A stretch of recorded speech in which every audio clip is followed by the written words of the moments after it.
Atëherë përshëndetje. Kjo është mbledhja e parë e Asamblesë Kombetare pas zgjedhjeve të 25 qershorit. Përveç anëtarëve të Asamblesë Kombetare marrin pjesë për herë të parë 30 kolegë deputet tashmë të zgjedhur në këtë zgjedhje, që zgjidhen për të parë, duke ju uruar sukses edhe punë të mbarë për të shifikuar gjithë besimin edhe si në parti edhe në elektorati. Njerëz marrën pjesë edhe 69 kandidat për deputet, të cilën nuk rezultojnë fitues në zgjedhjet e 25 qershorit. Besoj se shpreh mendimin e të gjithë kolegëve dhe kolegeve për t'i përshëndetur për gjithë kontributin që dhanë për të kurorizuar me sukses këtë betejë elektorale, dhe sigurisht që ata janë një pasuri e çmuar për administrimin e qeverisjes tonë në këtë mandat të ri. Sigurisht që fitoren e 25 qershorit Partia Socialiste nuk e pa me eufori, përkundërzi e pa me shumë modesti, e pasi një përgjegjshmëri, gjë që u shpreh qysh në deklarimin e parë të kryetarit të partisë, pas dhënies së rezultatit përfundimtar, por jo vetëm kaq, qofse këto 2 muaj kanë qenë pushim, me iniciativë të kryetarit u ngritën 4 grupe pune për të përgatitur këtë mbledhje të Asamblesë Kombetare, por jo vetëm, për të bërë realitet ato premtime dhe ato angazhime elektorale që ne morëm, të cilat kanë punuar gjatë këtyre 2 muajve për të përgatitur këtë mbledhje dhe për të filluar me fillimin e legjislaturës së re me njëherë punën. Kështu që më lejoni të prezantoj në ditës në funksion të tematikave të ngritura për këtë çështje. Grupi i parë ishte për performancën e deputetëve dhe veprimtarinë parlamentare të grupit parlamentar.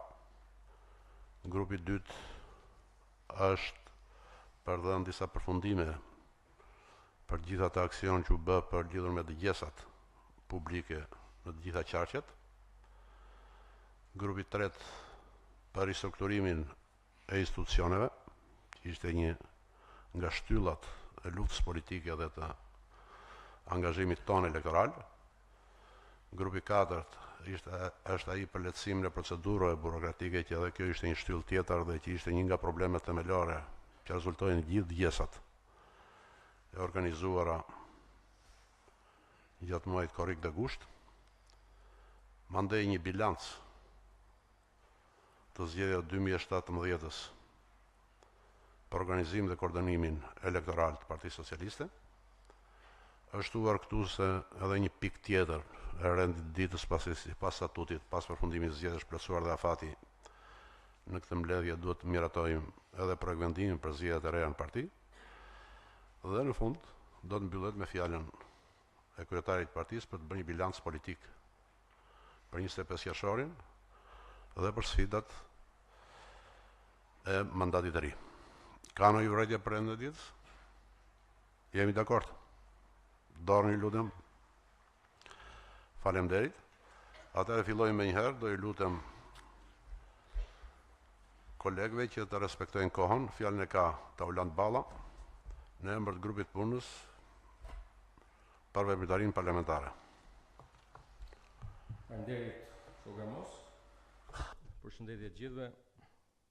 Fakt, rekomandimet e grupit punës për performancën dhe rolin e deputetit nuk i drejtohen vetëm deputetëve të rinj të zgjedhur, por në mënyrën si ne kemi përgatitur janë pjesë e disa rekomandimeve që do të jenë një dokument udhëzues për një marrëdhënie të re bashkëqeverisje me njerëzit e zakonshëm të këtij vendi, edhe për gjithë anëtarët e tjerë të skuadrës në detyrat që kanë apo në detyrat që do të marrin prej këndej. Ne kemi përgatitur një manual rekomandimesh për çdo aspekt të veprimtarisë parlamentare të grupit parlamentar socialist, si dhe të aktivitetit deputetit, jo vetëm parlament, por edhe në zonën e përfaqësimit. Ndryshimi që ne duhet bëjmë në marrëdhënien ndërmjet deputetit dhe njerëzve për suksesin e koalicionit të madh me njerëz të zakonshëm është pikërisht domosdoshmëria e një ngritje të një rrjeti kombëtar të zyra të deputetëve.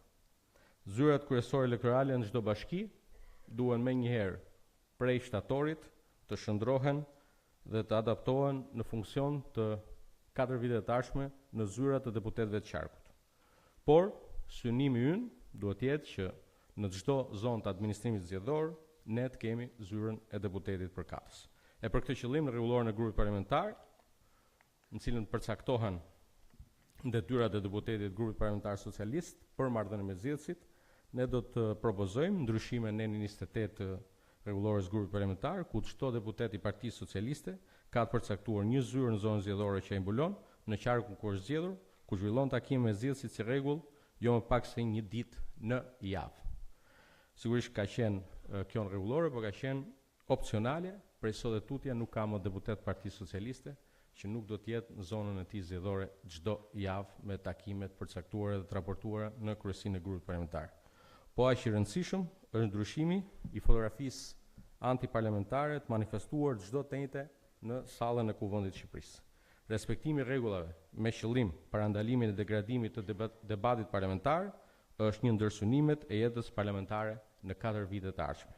Ne jemi votuar për ta pasur Shqipërinë me shtet dhe prandaj jemi forca e shembullit lidhur me respektin që pretendojmë nga njerëzit e zakonshëm për normat e ligjëruara të bashkëjetesës. Në këtë qasje të re të jetës parlamentare, një ndryshim rrënjësor do të jetë dhe roli dhe funksionimi i grupit parlamentar të Partisë Socialiste në marrëdhëniet e tij me qeverinë, por edhe ndryshimi rrënjësor i qasjes deputetëve në pjesëmarrjen komisione apo seanca plenare. Kryesia e grupit parlamentar të Partisë Socialiste rekomandohet prej grupit tonë të punës që të miratojë menjëherë në mbledhjen më të parë të grupit parlamentar edhe manualin e deputetit, i cili të përcaktoj orientimet bazë për organizimin e punës në zonën zgjedhore që mbulon dhe në veprimtarinë e përditshme në komisionet dhe në seancat plenare. Manuali do të vijë në ndihmë deputetëve të Partisë Socialiste në Kuvendin e Shqipërisë me sugjerime praktike në organizimin dhe drejtimin e punës në zonën zgjedhore që mbulon dhe në veprimtarinë e përditshme në komisionet dhe seancat plenare. Manuali përmban më tepër se rekomandime edhe përshkrime të mënyrës funksionimit nga eksperiencat tonë parlamentare, 25 vjeçare tashmë, por dhe nga modelet suksesshme të parlamentarizmit në vende ndryshme të Bashkimit Evropian. Aplikimi dhe përshtatja e këtyre strategjive nga çdo deputet i Partisë Socialiste do të varet tërësisht nga angazhimi individual si në zonën përkatëse, ashtu dhe në veprimtarinë parlamentare. Deputeti i grupit parlamentar të Partisë Socialiste të Shqipërisë ka një rol të rëndësishëm në procesin e ri të nisur prej nes të bashkëqeverisjes me njerëzit. Çdo deputet duhet të organizojë në mënyrë periodike takime informuese dhe dëgjesa në çdo njësi administrative në 4 vite të ardhshme. Ne kemi deputetë cilët janë aktiv në zonat e tyre përkatëse zgjedhore dhe që tregojnë angazhim në komunikim me zgjedhësit e tyre, por duhet kemi parasysh se realiteti deri tanishëm tregon se përfaqësuesit e zgjedhur nuk mund t'i trajtojnë të gjitha ankesat, të gjitha kërkesat e zgjedhësve në të njëjtën kohë dhe përgjatë gjithë kohës. Për këtë qëllim, merr një rëndësi shumë të veçantë identifikimi i mekanizmave të cilat mund t'japin shtys besimit publik si shtyllë e rëndësishme e bashkëqeverisjes me njerëzit. Në këtë përpjekje tonë të përbashkët, çdo deputet i Partisë Socialiste duhet të ushtrojë plotësisht të gjitha të drejtat që i ka dhënë kushtetuta, e që në shumë vite e në shumë eksperienca jo të gjithë i kanë ditur të gjitha këto atribute që ka deputeti në marrëdhënien me zgjedhësit. Deputeti takohet periodikisht me zgjedhësit ose kur e kërkojnë ata. Deputeti i përfaqëson ata duke i marrë mendime apo duke i dhënë shpjegime për projekt ligje, amendamente, vendime, rezoluta apo deklarata që shqyrtohen dhe miratohen në kuvend. Deputeti ka drejt të ushtrojë vetë në kuadrin e veprimtarisë komisionit kontrollin e zbatimit të ligjeve, vendimeve të akte të tjera nxjerrja në kuvendi nga Këshilli i Ministrave e tjerë. Deputeti ka drejt marrë pjesë në mbledhje analizat që organizohen nga organet qeverisjes vendore. Organet qeverisjes vendore, prefektura në fillim të çdo muaji njoftojnë deputetët për kalendarin e mbledhjeve dhe për mundësinë e marrjes pjesë deputetit. Drejtuesit kryesorë të ministrive dhe institucionet tjera qendrore detyrohen presin me përparësi çdo deputet. E çdo deputet i Partisë Socialiste do ta ushtrojë këtë me shumë vendosmëri. Deputetët kanë drejt kërkojnë shpjegime, deputetët kanë drejt marrin pjesë në mbledhjet e Këshillit të Ministrave. E gjitha këto rekomandime, sigurisht që nuk po i lexoj gjitha, materiali është shumë konsistent dhe shumë shpjegues dhe unë do t'i kërkoja që çdo deputet nga kryesia e re e grupit parlamentar të Partisë Socialiste ta marrë dhe ta shqyrtojë dhe sigurisht ta ketë pjesë të agjendës tij për të vijuar, le të themi, detyrat që ka çdo deputet i Partisë Socialiste. Ne kemi ndarë materialin në 5 kapituj të rëndësishëm: jeta parlamentare, jeta dhe veprimtaria në zonën zgjedhore dhe sigurisht një rol të ri dhe një ndryshim thelbësor të punës Kuvendit të Shqipërisë, duke qenë se Partia Socialiste do të ketë drejtimin e Kuvendit të Shqipërisë, një ndryshim i madh do të jetë edhe në mënyrën si është drejtuar dhe për respektimin rregullor të Kuvendit të Shqipërisë. Pa u zgjatur për shkak edhe të kohës që kemi në dispozicion, ne kemi përgatitur edhe disa rekomandime për strukturat organizative të Kuvendit të Shqipërisë. Këtu nuk do t'i shkurtoj sepse janë pjesë edhe të komunikimit edhe me pjesën tjetër të Kuvendit të Shqipërisë. Kështu që Partia Socialiste e Shqipërisë, grupi i saj parlamentar, do t'i rekomandoj Kuvendit të Shqipërisë, strukturave të përkatëse, këto rekomandime. Kryetari i Kuvendit të Shqipërisë do të propozohet nga Partia Socialiste. Zëvendës kryetari i Kuvendit nga Partia Socialiste, zëvendës kryetari tjetër i Kuvendit nga opozita. Byroja e Kuvendit të Shqipërisë përbëhet nga 9 anëtarë, ndër cilët kryetari i Kuvendit Partia Socialiste, zëvendës kryetari i Kuvendit Partia Socialiste, zëvendës kryetari tjetër i Kuvendit nga opozita, sekretariati për buxhetin një nga Partia Socialiste dhe një nga opozita, sekretariati për procedurat dhe votimet Partia Socialiste, sekretariati për statusin e deputetit, sekretariati për kërkimin shkencor të bibliotekën, sekretariati për marrëdhënie jashtë Partia Socialiste. Konferenca e kryetarëve do të përbëhet nga kryetari i Kuvendit Partia Socialiste, zëvendës kryetari i Kuvendit Partia Socialiste, zëvendës kryetari i Kuvendit Partia Demokratike, kryetari i grupit parlamentar të PS-s, kryetari i grupit parlamentar të PD-s, kryetari i grupit parlamentar të LSI-s dhe kryetarit e komisioneve për 8 gjithsej, 5 pozita dhe 3 opozita. Kjo ka qenë një praktikë tashmë e konsoliduar në shumë vite. Këshilli për rregulloren dhe mandat e imunitetin antar 10 gjithsej, 5 pozita dhe 5 opozita. Këto do të jenë propozimet tona dhe sigurisht kjo është taksative, ku është një barazi ndërmjet opozitës dhe mazhorancës. Këshilli për licitacionin 10, 5 opozita dhe 5 pozita. Komisionet parlamentare, gjithsej 8 komisione, 5 do drejtohen nga pozita dhe 3 nga opozita. Ne do t'i propozojmë, sipas procedurës parlamentare, që opozita të drejtojë Komisionin për Edukimin dhe Mjetet e Informimit Publik, Komisionin për Punën, Çështjet Sociale dhe Shëndetësinë dhe sigurisht praktikën tashmë shumë vjeçare për vitit 2003 kur ekziston Komisioni i Integrimit në Kuvendin e Shqipërisë, opozita do drejtojë dhe Komisionin për Integrimin Evropian. Delegacionet përhershme pranë organizatave ndërkombëtare, sigurisht sipas të njëjtës praktikë, Partia Socialiste do drejtojë Komitetin Parlamentar për Stabilizim dhe Asociim, ndërkohë që anëtarët do të ketë 3 mazhoranca, ndër cilët 2 opozita. Asambleja Parlamentare OSB-s 3-2-1, kryetar Partia Socialiste, Asambleja Parlamentare Atlantikut të Veriut, kryetarin mazhoranca Partia Socialiste dhe 3 anëtarë gjithsej, 2 mazhoranca dhe 1 opozita, Asambleja Parlamentare Këshillit të Europës me të njëjtin parim, Iniciativa e Europës Qendrore, kryetarin pozita 4 anëtarë, 2 pozita, 2 opozita, Asambleja Parlamentare Rëmëzdëtare, përsëri me të njëjtin parim, Asambleja Parlamentare Bashkimit Ekonomik për detin e zi, edhe kjo është një iniciativë shumë e rëndësishme ku Parlamenti i Shqipërisë luan një rol të rëndësishëm dhe përsëri do të kemi të njëjtin barazi në përfaqësimin pozit-opozit.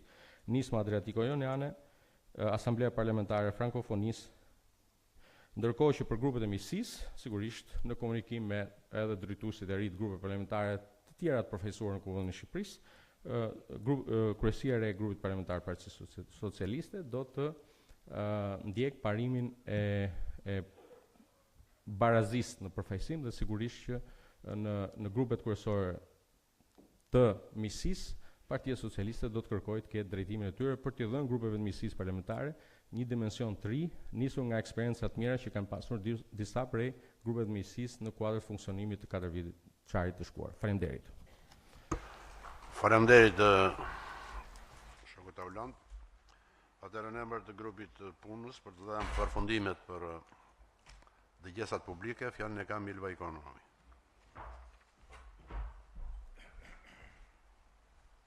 Mirëdita gjithëve, faleminderit që programos, të nderuar anëtarë të Asamblesë. Në fakt, ajo që duam të bëjmë është të paraqisim një raport grupit punës, si janë shtuar mbi dëgjesa që u bë gjatë kohës që mendonin për bashkëverisin me njerëzit, dhe raporti në fakt bën fjalë për faktet të mbledhura gjatë dëgjesave. Që kështu përfitoj nga ky rast për të falendëruar çdo drejtor politik të qarkut, i cili u angazhua jo vetëm për kryerjen e dëgjesave publike, por edhe për shkruajtur raportin, dhe grupin e punës që punoi me mua për të hartuar këtë raport. Thuaj se të gjitha dëgjesat u kryen në territorin e qarkut, por ka pasur edhe një dëgjes gati për çdo qark, i cili u krye në mjediset e Jalës, në kampin e kampionëve, për gjatë javës së tretë të korrikut, ku dhe atje u mblodhën disa shënime nga antarët e Freshit. Në përgjithësi, gjatë gjithë takimeve të dëgjesave, në pranitë të drejtuesit politik të qarkut kanë qenë prezent dhe deputetët, dhe në disa raste deputetët kanë qenë gjithashtu të shoqëruar dhe nga titullari i njësive vendore. Pjesëmarrja në dëgjesa ka qenë e hapur, gjithëpërfshirëse, dhe pa dallim nëse ato që janë pjesëtarë në dëgjesa janë antarë të partisë politike që i kishte thirrur në dëgjes. Gjithashtu, pjesëmarrësit kanë artikuluar probleme të komuniteteve respektive që ata përfaqësojnë, pavarësisht nëse ky është një tagër i pushtetit vendor apo i pushtetit qendror. Pa dyshim, në ato takime ku ka qenë prezent dhe zoti Rama, prania ka qenë shumë më e lartë dhe kjo rezulton edhe nga numri i antarëve që kanë marrë pjesë në dëgjesa, por ato kanë qenë gjithashtu dhe një burim frymëzimi për tonin e vërtetësisë që kanë pasur këto dëgjesa gjatë kohës së zhvillimit. Në total janë zhvilluar 615 dëgjesa, ku kanë marrë pjesë 65.490 individ. Pjesëmarrësit në dëgjesa përbënin 4.1% të votuesve gjithsej në vitin 2017 ose 8.6% të votuesve të Partisë Socialiste në vitin 2016. Ju këtu keni një grafik ku shikoni pjesëmarrësit në dëgjesa, një numër të lartë ka pjesëmarrësi në dëgjesa në qarkun e Gjirokastrës, dhe kjo lidhet dhe me grup moshën që ka ky qark, ku mosha mesatare në Gjirokastër është mbi 40 vjeç. Shifrat që vijnë nga dëgjesat janë shifra të kënaqshme, sepse tregojnë të dhëna që janë robuste, të qëndrueshme për të bërë një analizë të problemeve dhe shqetësimeve që kanë banorët në qarqe të ndryshme. Shqetësimet u kategorizuar në 5 grupe. Grupi i parë kishte të bënte me shqetësime infrastrukturore, grupi i dytë me shqetësime sociale, grupi i tretë ekonomike, grupi i katërt institucionale dhe grupi i pestë të tjera. Kategoritë që erdhën këtu të grupuara në këtë formë kishin marrë në konsiderat 32 nëngrupe, që vinin nga 467 lloj shqetësimesh dhe ato ishin përmendur 10.400 herë gjatë dëgjesave. 42% e shqetësimeve lidheshin me nevojën për përmirësime infrastrukturore, dhe siç e shikoni edhe në këtë grafik, 3 janë shqetësime dominuese në këtë kategori. Mungesa e rrugëve ndërqytetase dhe kabinave elektrike që zën 13%, mbulimi më i mirë i territorit me sistemin e ujësillësit kanalizimeve që përbën 11%, shtimi i rikonstruksioneve të njësive të shërbimit arsimor dhe shëndetësor në territor që përbën 7%. 27% e shqetësimeve lidheshin me nevojën për përmirësime institucionale në ofrimin e shërbimeve ndaj qytetarëve.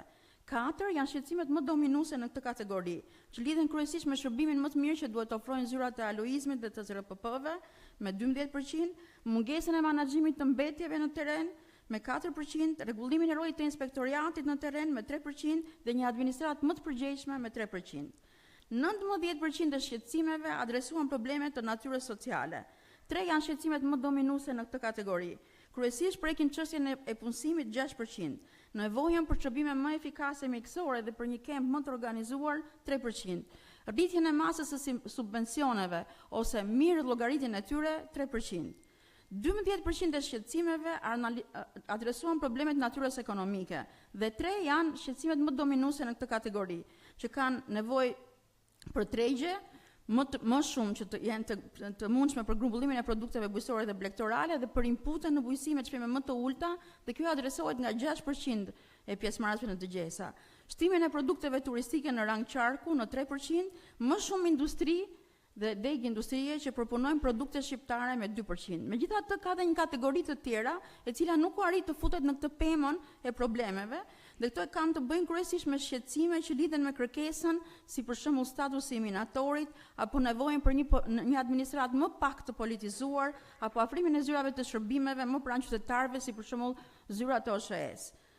Në fakt, në manifestin për Shqipërinë që duam, programi pilot i partisë sonë për 4 vjeçarin 2017-2021, shqetësimet e mësipërme i ka adresuar dhe i ka parashikuar zgjidhjet përkatëse. Për shembull, ne edhe gjatë fushatës kemi folur shumë për programin 1 miliard për rindërtim, i cili parashikon ngritjen e një spitali rajonal, 10 qendra shëndetësore, ndërtimin dhe riabilitimin e 140 shkollave, si dhe ndërtimin e rrugës së Arbrit. Gjithashtu në ndihmë të bujqësisë parashikohen $100 milion për rrugët dytësore dhe më shumë akses në tregjet bujqësore dhe ndërlidhje me disa sajteve turistike. 100% sipërfaqes bujqësore do të jetë në nuitje dhe në kullim, heqjen e TVSH së inputeve bujqësore. Ne jemi zotuar që do të çojmë drejt përfundimit procesin e legalizimit dhe shpërndarjen pronësisë të certifikatës pronësisë tokës bujqësore. Do hapim 220.000 vende të reja pune, do të rrisim pagën minimale në 300.000 lekë, do të konsiderojmë paketën e solidaritetit për gjithë ata që janë pensionistë, duke dhënë 7 deri në 10.000 lekë në vit për çdo pensionist në fund viti.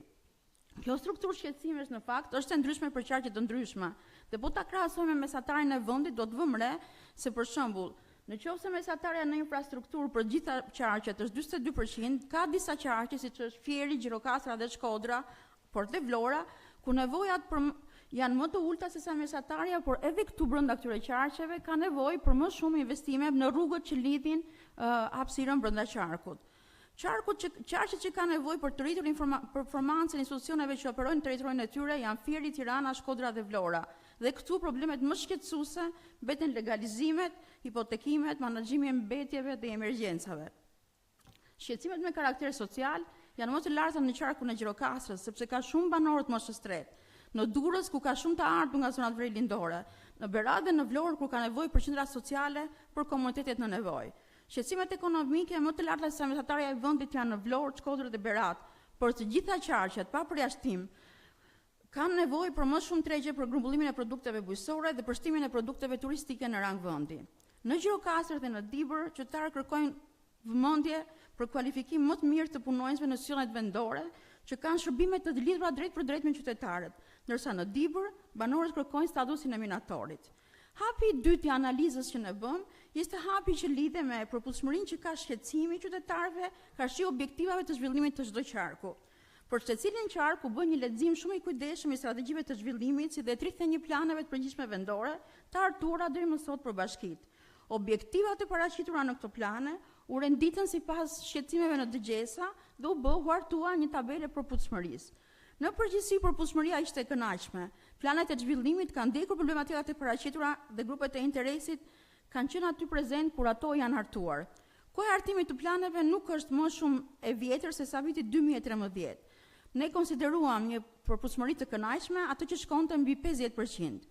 Ky grafiku këtu që ju shikoni në tabel tregon të gjitha rastet kur dëgjesa dhe prioriteti kishin të njëjtin përshkrim sikur të ishte edhe shqetësimi i qytetarëve në dëgjes, ose kur as në dëgjes dhe as në prioritet nuk ishte përmendur shqetësimi, dhe propulsmëria në të dyja rastet u quajtë lartë. Po të shikoni tabelën tregon që në përgjithësi të gjithë qarqet ka një propulsmëri të mirë. Qarqet me propulsmëri më të lartë janë Vlora, Durrësi dhe Berati, ndërsa qarku i Korçës, Elbasanit dhe Shkodrës, ku nuk kanë përfunduar ende hartimet e planeve të përgjithshme vendore, duhet të shtojnë kujdesin për të adresuar më mirë shqetësimet e banorëve. Gjithsesi, unë mendoj që ky grafik duhet shihet si një instrument i përdorur për të adresuar zhvillimin sipas nevojave në qarqe në vitet e ardhshme, dhe jo si një instrument që bën krahasimin mes qarqeve. Detyra jonë e tretë ishte që çdo shqetësim që vinte nga dëgjesa publike të shkonte dhe të lidhe me ZAZ-n. Dhe për këtë arsye ne punuam një tabelë. Në këtë tabelë ju mund të shikoni një adresë emaili aty, një adresë webi, më falni, ku secili deputet i interesuar mund të shikojë problematikën që ka ZAZ-ja për cilën ai është përgjegjës. Mjafton të klikojë në këtë adresë. Natyrisht që këto tematika që ne analizuam do të jenë më të dobishme në të ardhmen e afërt, kur ne të adresojmë ndërhyrjen që do bëhet në nivel qarku. Ju faleminderit. Faleminderit, Milva. Atëherë fjalën e ka shoku Niko Peleshi për të bërë disa rekomandime lidhur në emër të grupit punës lidhur me ristrukturimin e institucioneve.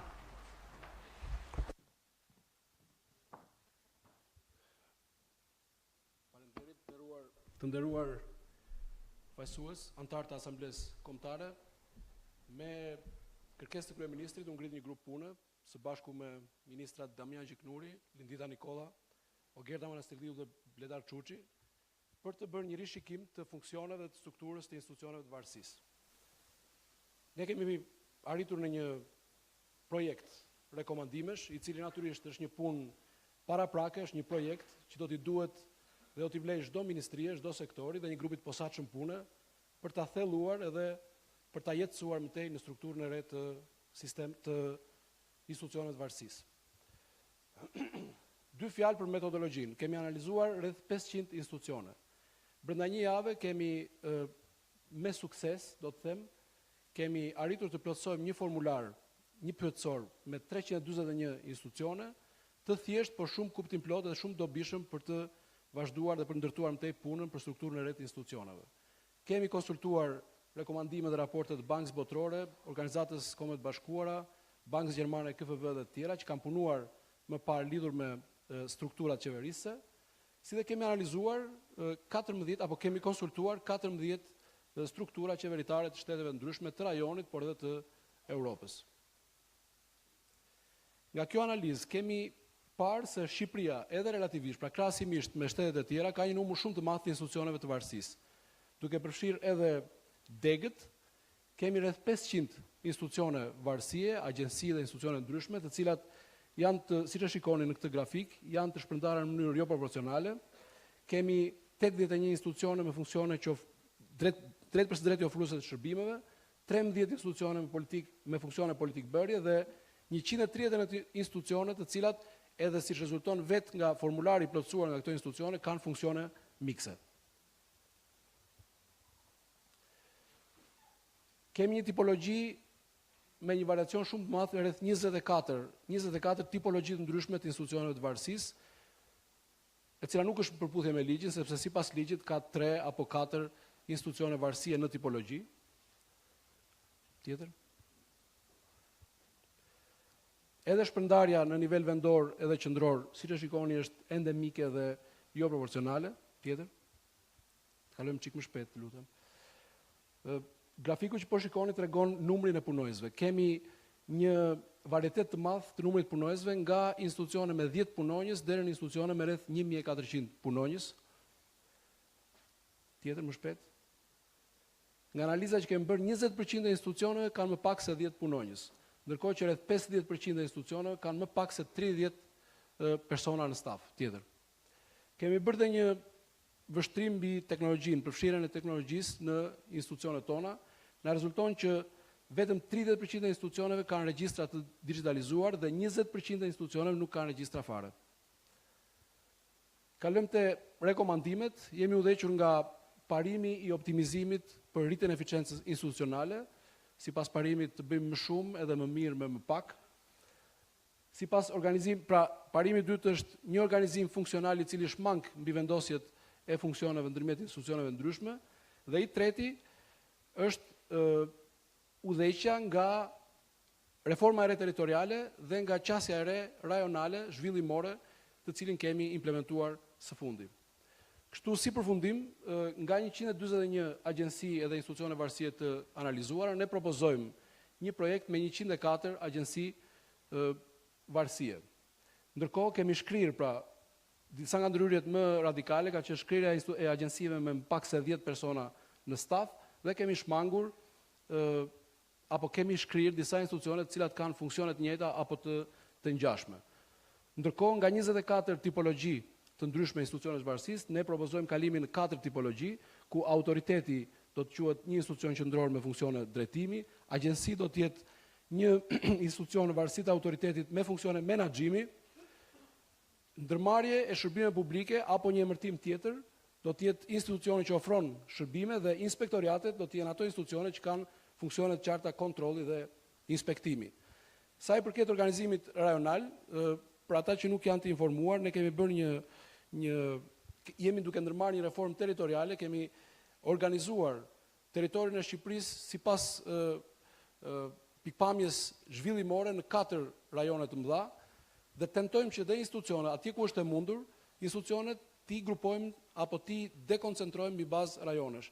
Këtu kam përmendur disa për propozimeve tona, së pari propozojmë 4 agjenci rajonale të sistemit shëndetësor, pra nga një agjenci për çdo rajon të madh. 4 drejtori të sigurisë, cilësisë së arsimit dhe parauniversitar që do të zvendësojnë 13 drejtoritë arsimore rajonale, 4 agjenci kombëtare të mjedisit, do të flas edhe pak më poshtë për to.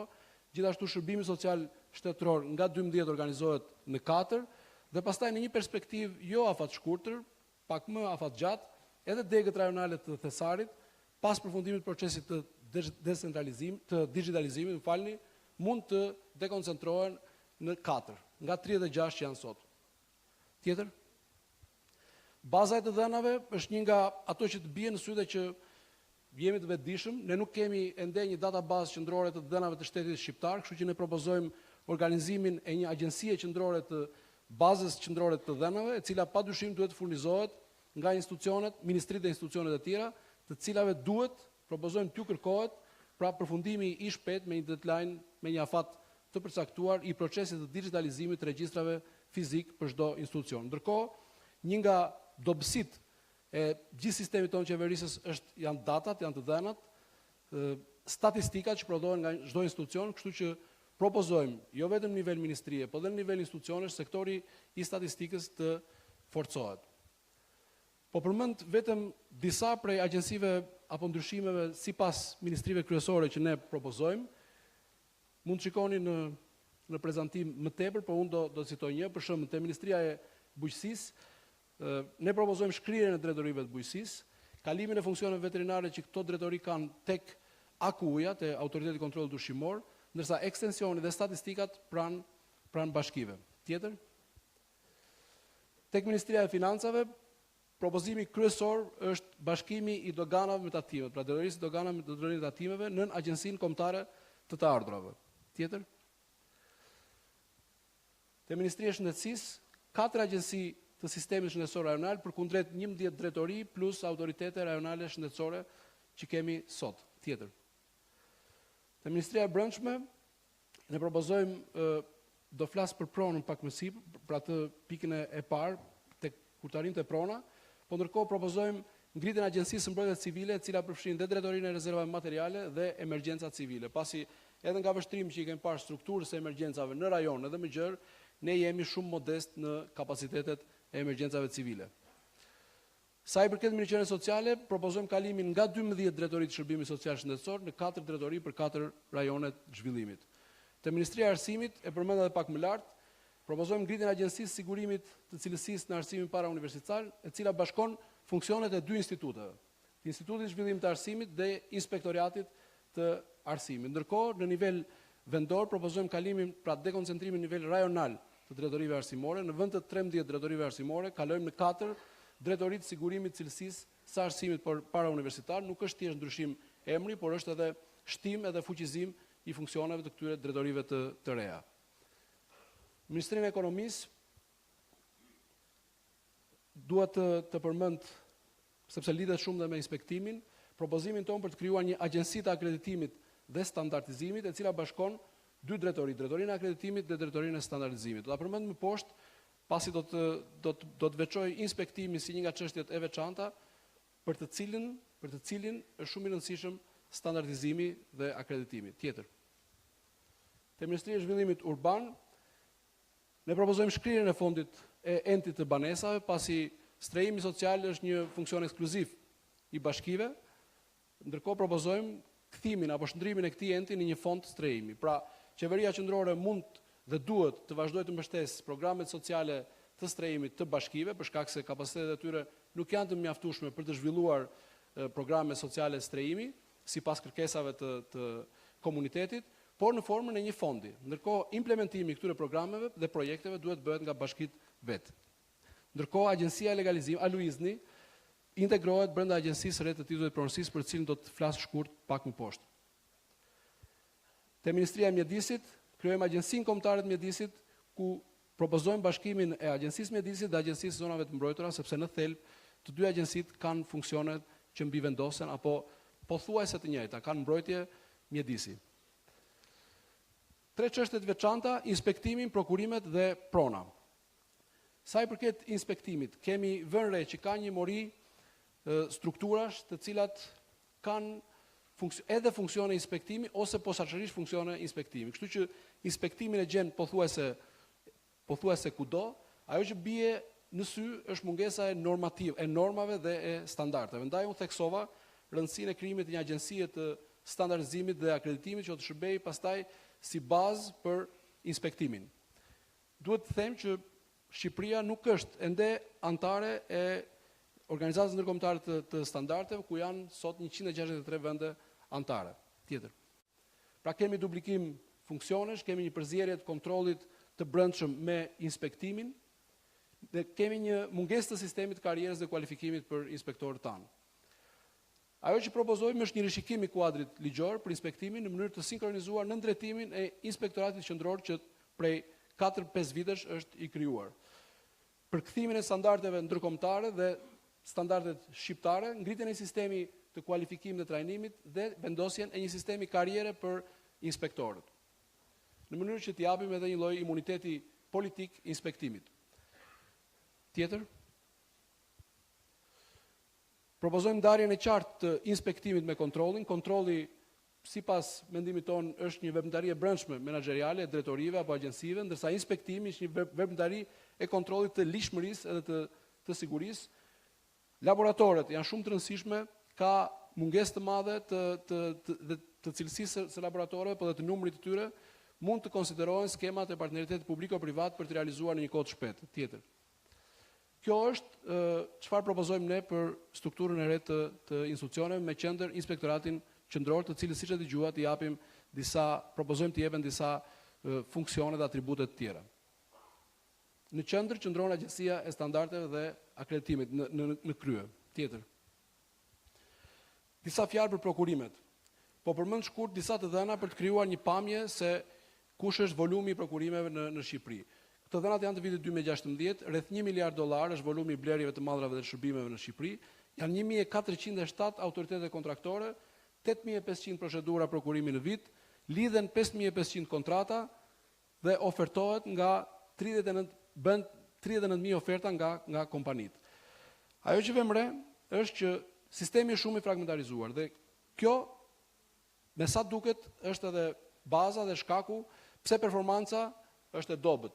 Për të ilustruar performancën, po përmend vetëm një shifër, nga 5000 procedura në vit me fonde të brendshme, 21% e tyre dështojnë të lidhin një kontratë, pra nuk kanë kapacitete të arrijnë të lidhin me sukses një kontratë në fund të prokurimit. Tjetër. Kështu që ne propozojmë një reformim të prokurimit. Natyrisht që nuk kemi një formulë të gatshme dhe finale, fundore, por kemi disa vështrime për mallrat dhe shërbimet, për shembull mund të themi që është e domosdoshme që qendra e blerjeve tek Ministria e Punëve të Brendshme, që sot blet një kategori mallrash dhe shërbime standarde, duhet të shtohet, duhet të kthehet në një agjenci të prokurimeve, të mallrave dhe shërbimeve, të rritet numri i klientëve dhe numri i kategorive të mallrave dhe shërbimeve standarde që kjo qendër realizon. Ndërkohë punimet civile, ne jemi duke konsultuar direktivat e Bashkimit Evropian, janë shumë të qarta, si dhe disa praktika shumë mira të vendeve anëtare të Bashkimit Evropian, siç është Kroacia, dhe duke u përqasur këtyre modeleve, propozojmë do të thellohemi akoma më tepër në fakt në propozimin tonë për të ngritur qendra të prokurimeve të specializuar për menaxhimin e prokurimeve me kapacitete të specializuara.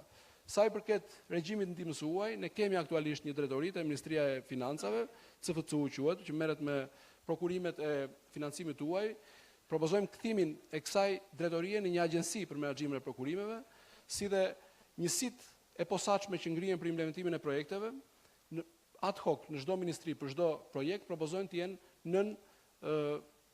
nën këtë drejtori, pra nën drejtorinë e menaxhimit dhe prokurimit të fondeve të Bashkimit Evropian dhe të donatorëve të tjerë. Sa i përket agjencisë së prokurimit publik, ne propozojmë që të marrë dhe funksione monitoruese duke kthyer në autoritetin monitorues dhe regulator të prokurimit. Tjetër. Çështja e fundit është prona. Ndryrja më e madhe që ne propozojmë, radikale dhe me impakt shumë të madh, jam i bindur, është për sa i përket pronës. Ne sot kemi një mori institucionesh të cilat lëshojnë titull pronësie apo janë të lidhura në mënyrë të drejtë për drejtë me pronën.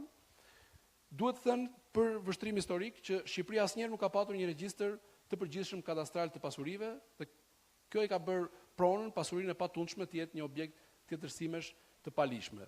Disa procese të cilat janë tranzitore, siç është për shembull janë të përkohshme, siç është legalizimi apo kthim kompensimi i pronave. Kur themi të përkohshme duhet nënkuptohet 2 deri 4 vjet.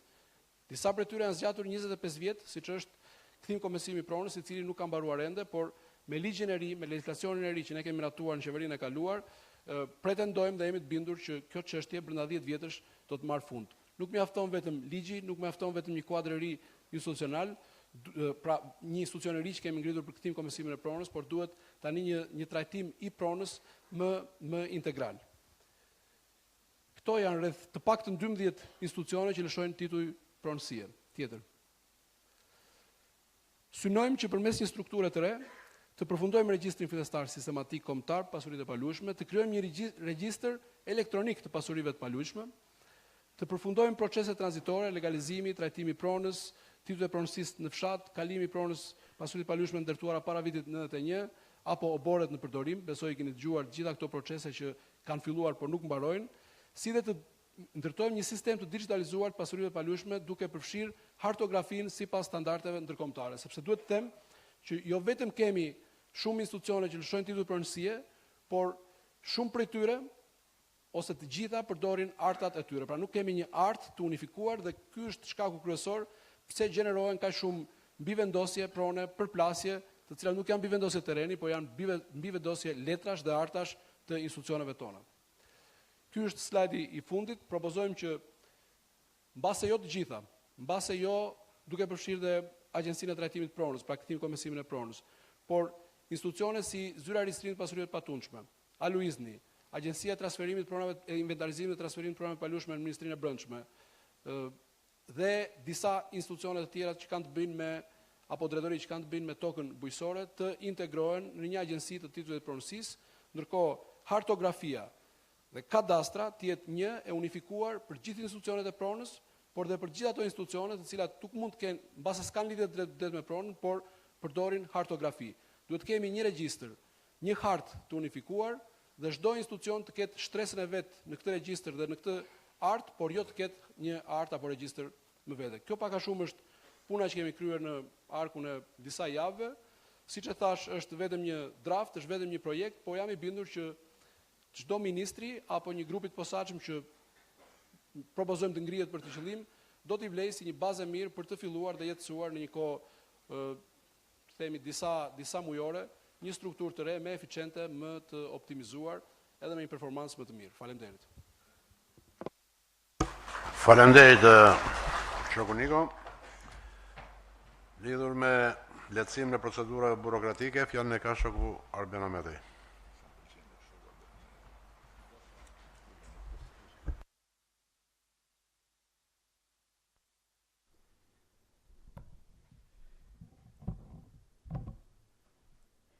Ashtu si të gjithë dokumentet, edhe ky dokument është një dokument draft dhe sigurisht që në muajt që vijojnë, besoj që institucionet e caktuara që do mund të kenë tagrin, mund ta thellojnë më tej, por besoj që puna e bërë nga grupi punës është jo shtruese, por është rekomanduese në detaje.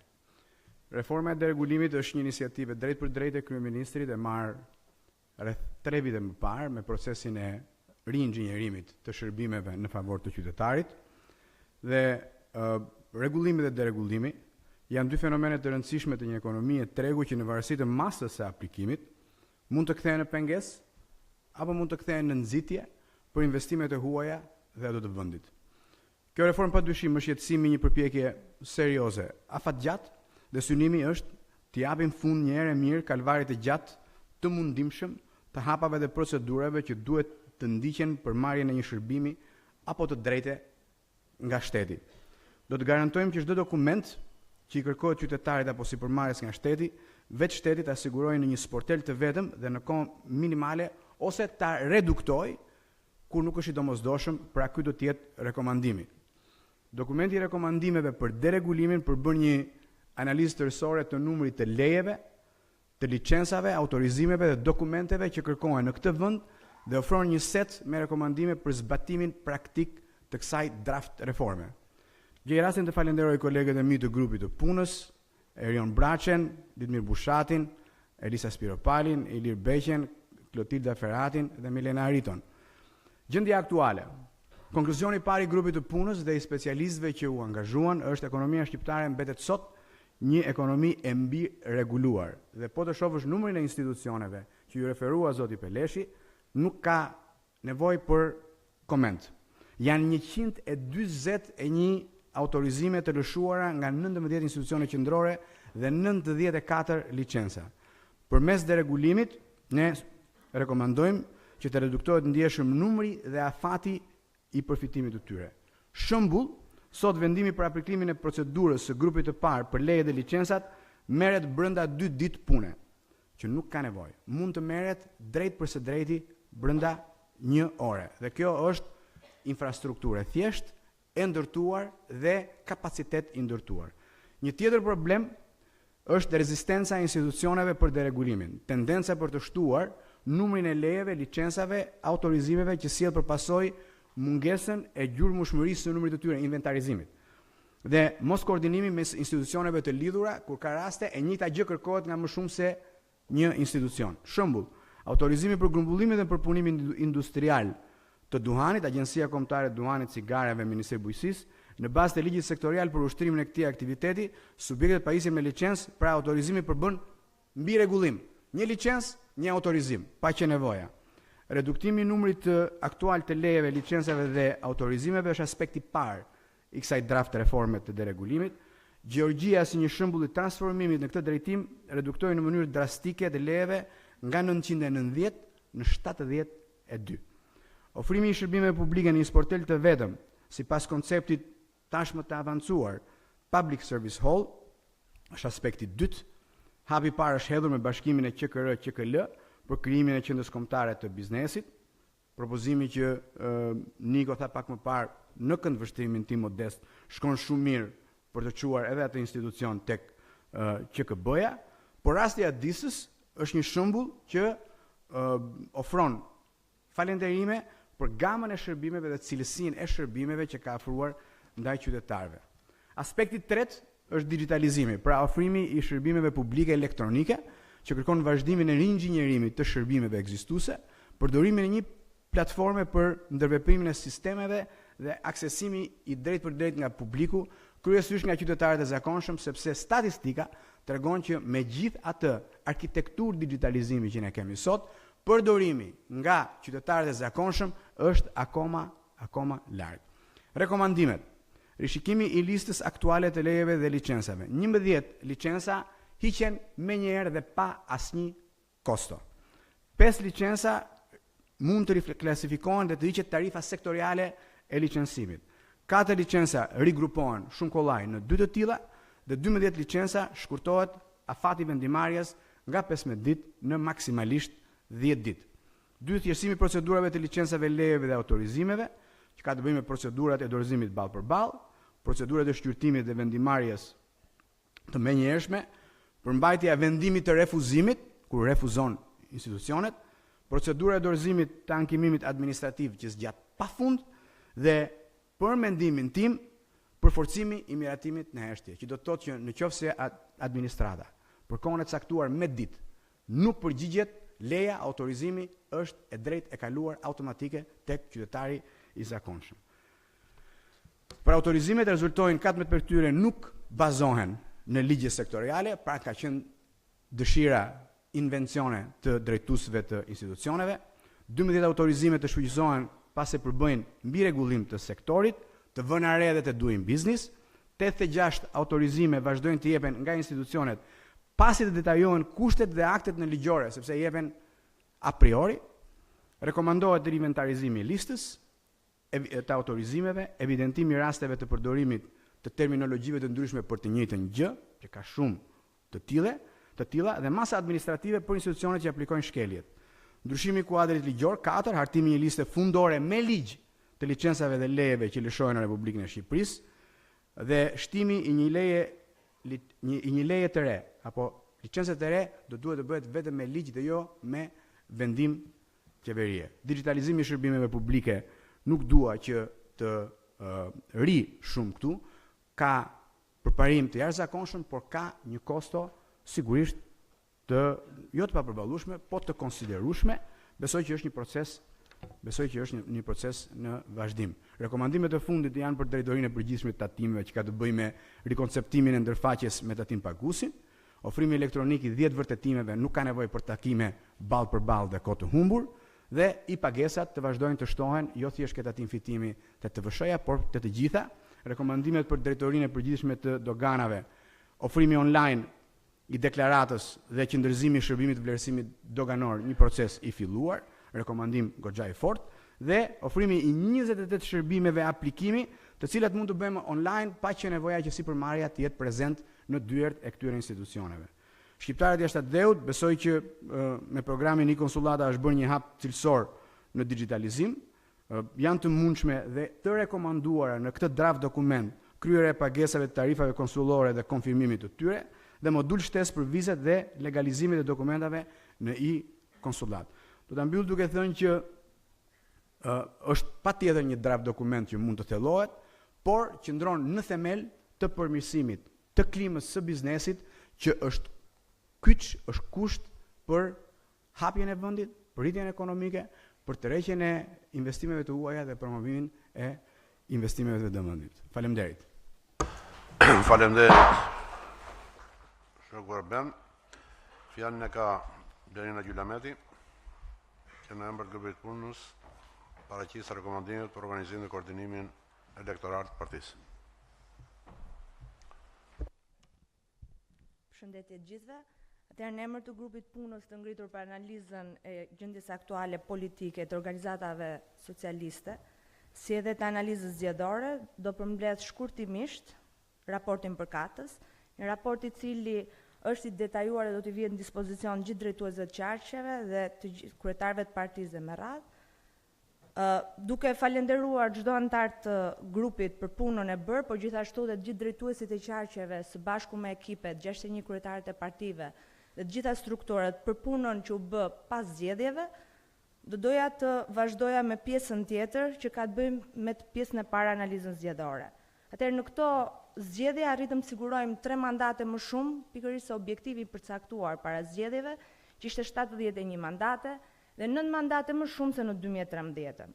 Ky numër përfaqësimi deputetësh në kuvend na garanton shumicën qeverisëse deri në zgjedhjet e ardhshme politike, por gjithashtu na shton të gjithëve ne përgjegjësitë për një bashkëqeverisje me njerëzit, me qytetarët, për një riorganizim dhe gjithashtu dhe riorientim të politikave të Partisë Socialiste për të gjetur më afër qytetarëve dhe jo vetëm socialistëve. Është fakt tashmë që në qarqet si Durrësi, Vlora dhe Tirana arritëm të marrim një super rezultat i cili përkthehet në 2 mandate më shumë në secilin prej këtyre qarqeve dhe gjithashtu një rezultat shumë të mirë në qarqet e Fierit, Elbasanit dhe të Lezhës me nga 1 mandat më shumë.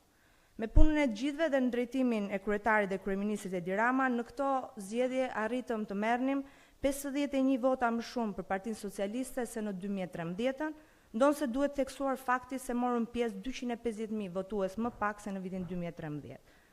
Puna jonë nuk ka filluar me fushatën elektorale, puna jonë për këtë mandat ka filluar 4 vite më parë, kur filluam të vinim në zbatim reformat të cilat në thelb kishin forcimin e shtetit dhe ishte faktori kryesor i krijimit të frymës së duhur politike për arritjen e rezultatit. Ndryshimet statutore të miratuara në Kongresin e 19 marsit të 2016 i hapën rrugën Partisë Socialiste për një riorganizim thelbësor të strukturave të saj, duke integruar organizatave socialiste, strukturat e koordinimit elektoral, koordinimit të fresh, të forumit gruas, koordinatorit digital dhe të emigracionit, si e dha një rol aktiv mbështetëse tradicional të Partisë Socialiste. Rezultati i ristrukturimit ishte dhe krijimi 61 ekipeve drejtuese për çdo bashki, me rreth 700 të zgjedhur dhe të emëruar në strukturat përkatëse, duke filluar nga kryetari i Partisë së Bashkisë, sekretarët financiarit, por edhe nga ngritja e strukturave elektorale. Shtrirja e strukturave në të gjithë nivelet e pushtetit vendor krijoi më shumë kontakte lidhje me antarësinë e partisë dhe me komunitetet vendore për evidentimin e problemeve, mbledhjen e këmbimin e informacionit, kontaktet me qytetarët, si dhe angazhimin për zgjidhjen e problemeve. Riorganizimi dhe ngritja në kohë e strukturave të koordinimit solli një rezultat, një strukturë vendore të partisë më të organizuar e të konsoliduar. Organizimi elektoral u parapri nga përcaktimi objektiva dhe projektimi i numrit të votave potenciale të Partisë Socialiste për çdo organizat, objektivi i cili u arrit në 6 qarqe, në qarkun Berat, Durrës, Gjirokastër, Kukës, Lezhë, Vlorë. Partia Socialiste mori një rezultat më të mirë se në 2013 në 2328 organizata, duke sjellë një total për 100.000 votash më shumë se në 2017 se sa në 2013. Por gjithashtu ka pësuar rënje nga rezultati arritur në 2013 në 1480 organizata. Pra vetëm 43.3% e organizatave arritën objektivin elektoral të Partisë Socialiste. Niveli i angazhimit të strukturave dhe forumeve mbështetëse në këto zgjedhje raportohet të ketë qenë i kënaqshëm në nivelin 70%, por jo i mjaftueshëm. Padyshim kjo u ndikua dhe nga pasiguria për pjesëmarrjen e opozitës në zgjedhje, e cila induktoi krijimin e perceptimit për një fitore të lehtë Partisë Socialiste. Pozitiv dhe inkurajues për të ardhmen është dhe niveli i angazhimit të freskët në fushatën e Partisë Socialiste. Identifikimi dhe kontakti vazhdueshëm me zgjedhësit që nuk kanë votuar në 2013, gjithashtu dhe votuesve për herë të parë të 2017-s, raportohet të kenë sjellë mbi 60.000 vota për Partinë Socialiste vetëm nga këto dy grupime. Gjithashtu na inkurajon në të ardhmet përgatisim politika elektorale specifike në mënyrë të veçantë për të rinjt. Edhe pse kemi rënje të totalit të votave për Partinë Socialiste në disa qarqe, nëse analizojmë përqindjen e votave të marrë nga Partia Socialiste kundrejt totalit, në të gjithë qarqet kemi rritje të përqindjes ku spikasin qarqe si Kuksi, Fjeri, Vlora dhe Durrësi. Sipas skemës organizimit elektoral, u përcaktuan detyra për të aktivizuar në sistemin e patronazhimit përveç anëtarësisë partisë dhe aktivistë të saj. Atëherë, nëpërmjet specifikimit të gjithë detyra në manualin e organizatës socialiste, sistemit patronazhimit, synimi vetëm ishte të maksimizonte votat e PS-s, duke aplikuar sistemi patronazhimit jo vetëm me ata të identifikuar socialist, por mbulimin të gjithë territorit. Nga vëzhgimet e kryera, informacioni i mbledhur, por edhe nga përgjigjet e pyetësorëve të shpërndarë dhe të plotësuar nga të gjithë kryetarët e OS-s, rezulton që përgjithsisht pati një angazhim aktiv të personave të përfshirë në sistemin e patronazhimit, si nga anëtarësia e partisë, forumit rinor, forumit të gruas dhe strukturave të koordinatorëve. U mundsua pjesëmarrja në votim e 762.607 zgjedhësve votues pro Partisë Socialiste, ose 89% e numrit të zgjedhësve të evidentuar si zgjedhës për Partinë Socialiste nga sistemi i patronazhimit.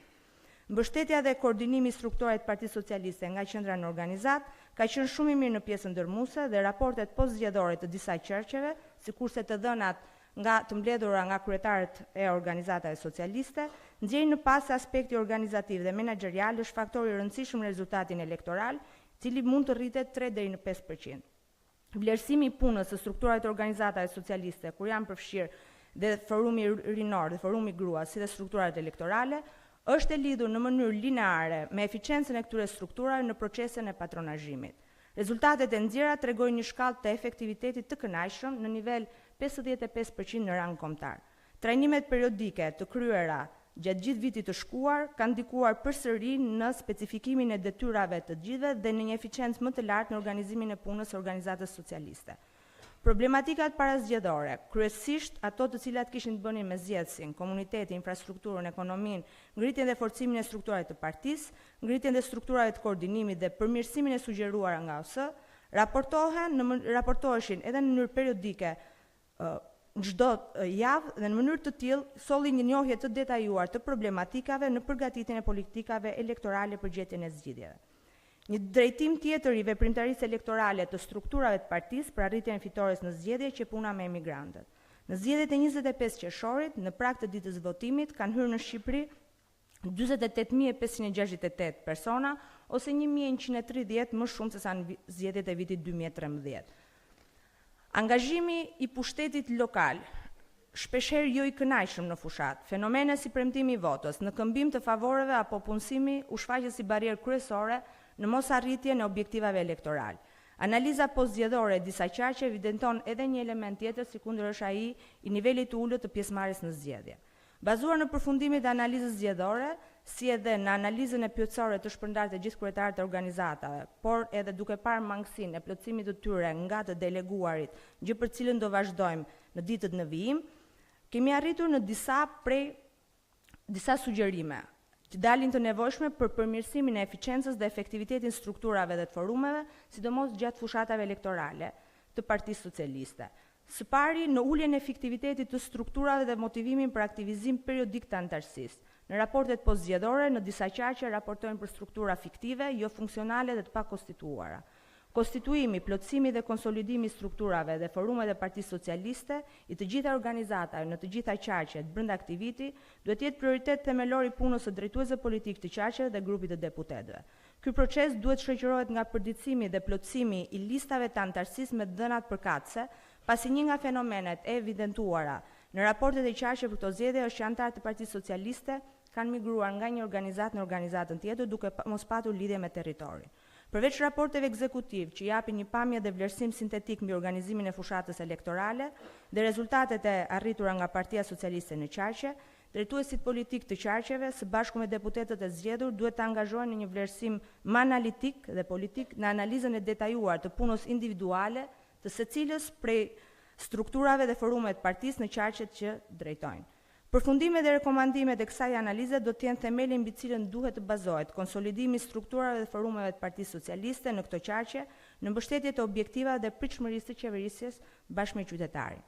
Përgatitja e një metodologjie me procedura standarde të thjeshta për organizimin elektoral në themel adreson dy procese thelbësore në fushatën elektorale, sikundër është patronazhimi dhe përgjegjësim për rezultatin elektoral. Objektivi kryesor është implementimi i mjeteve dhe mekanizme për matjen e kontributit politik të gjithë individëve që angazhohen në fushatën e Partisë Socialiste.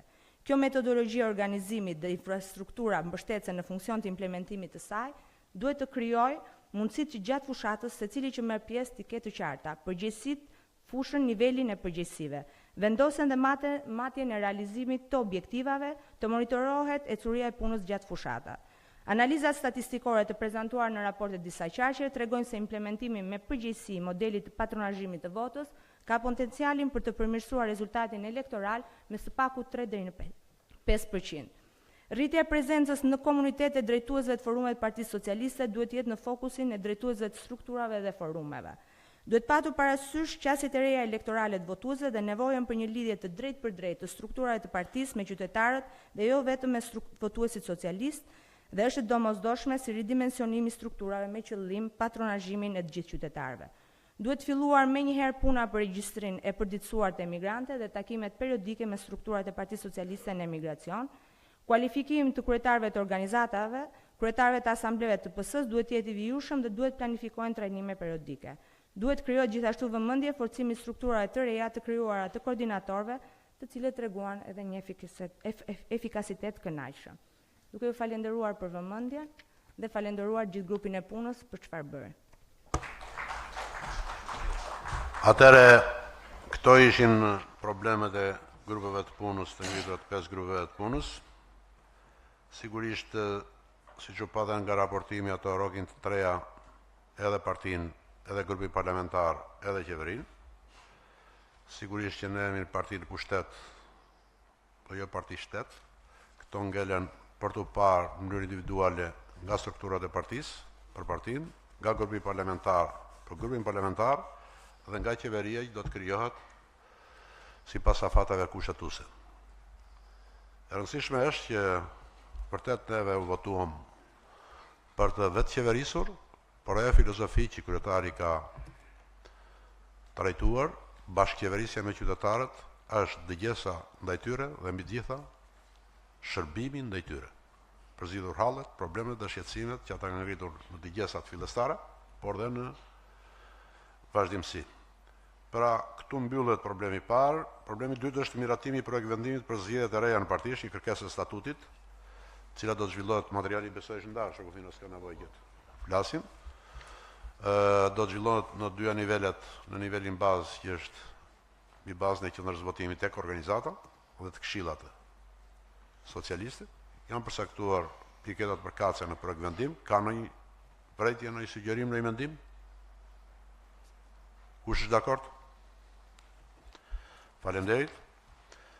Para se të jap fjalën kryetarit të partisë, sigurisht që kemi edhe një detyrim tjetër.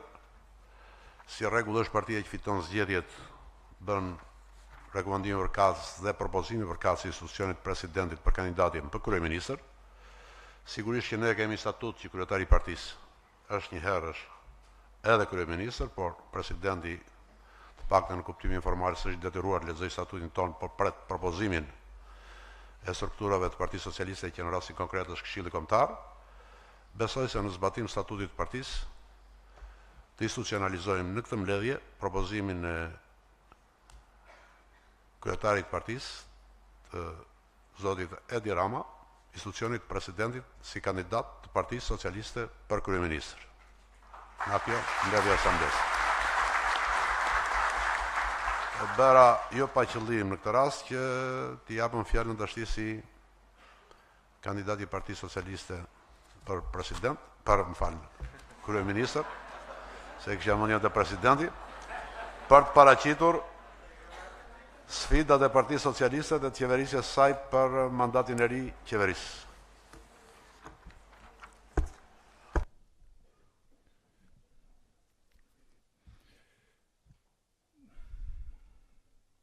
Nderuar përfaqësuesit të Asamblesë Kombëtare, shoqe, motra vëllezër. Hymë në një sezon të ri politik, do të qeverisim Shqipërinë për 4 vitet që vinë, të vetëm në timon, por bashkëpunëtar për një koalicion të paprovuar kur më parë. Partia Socialiste me njerëzit e zakonshëm të këtij vendi. Bashkë për Shqipërinë që duam.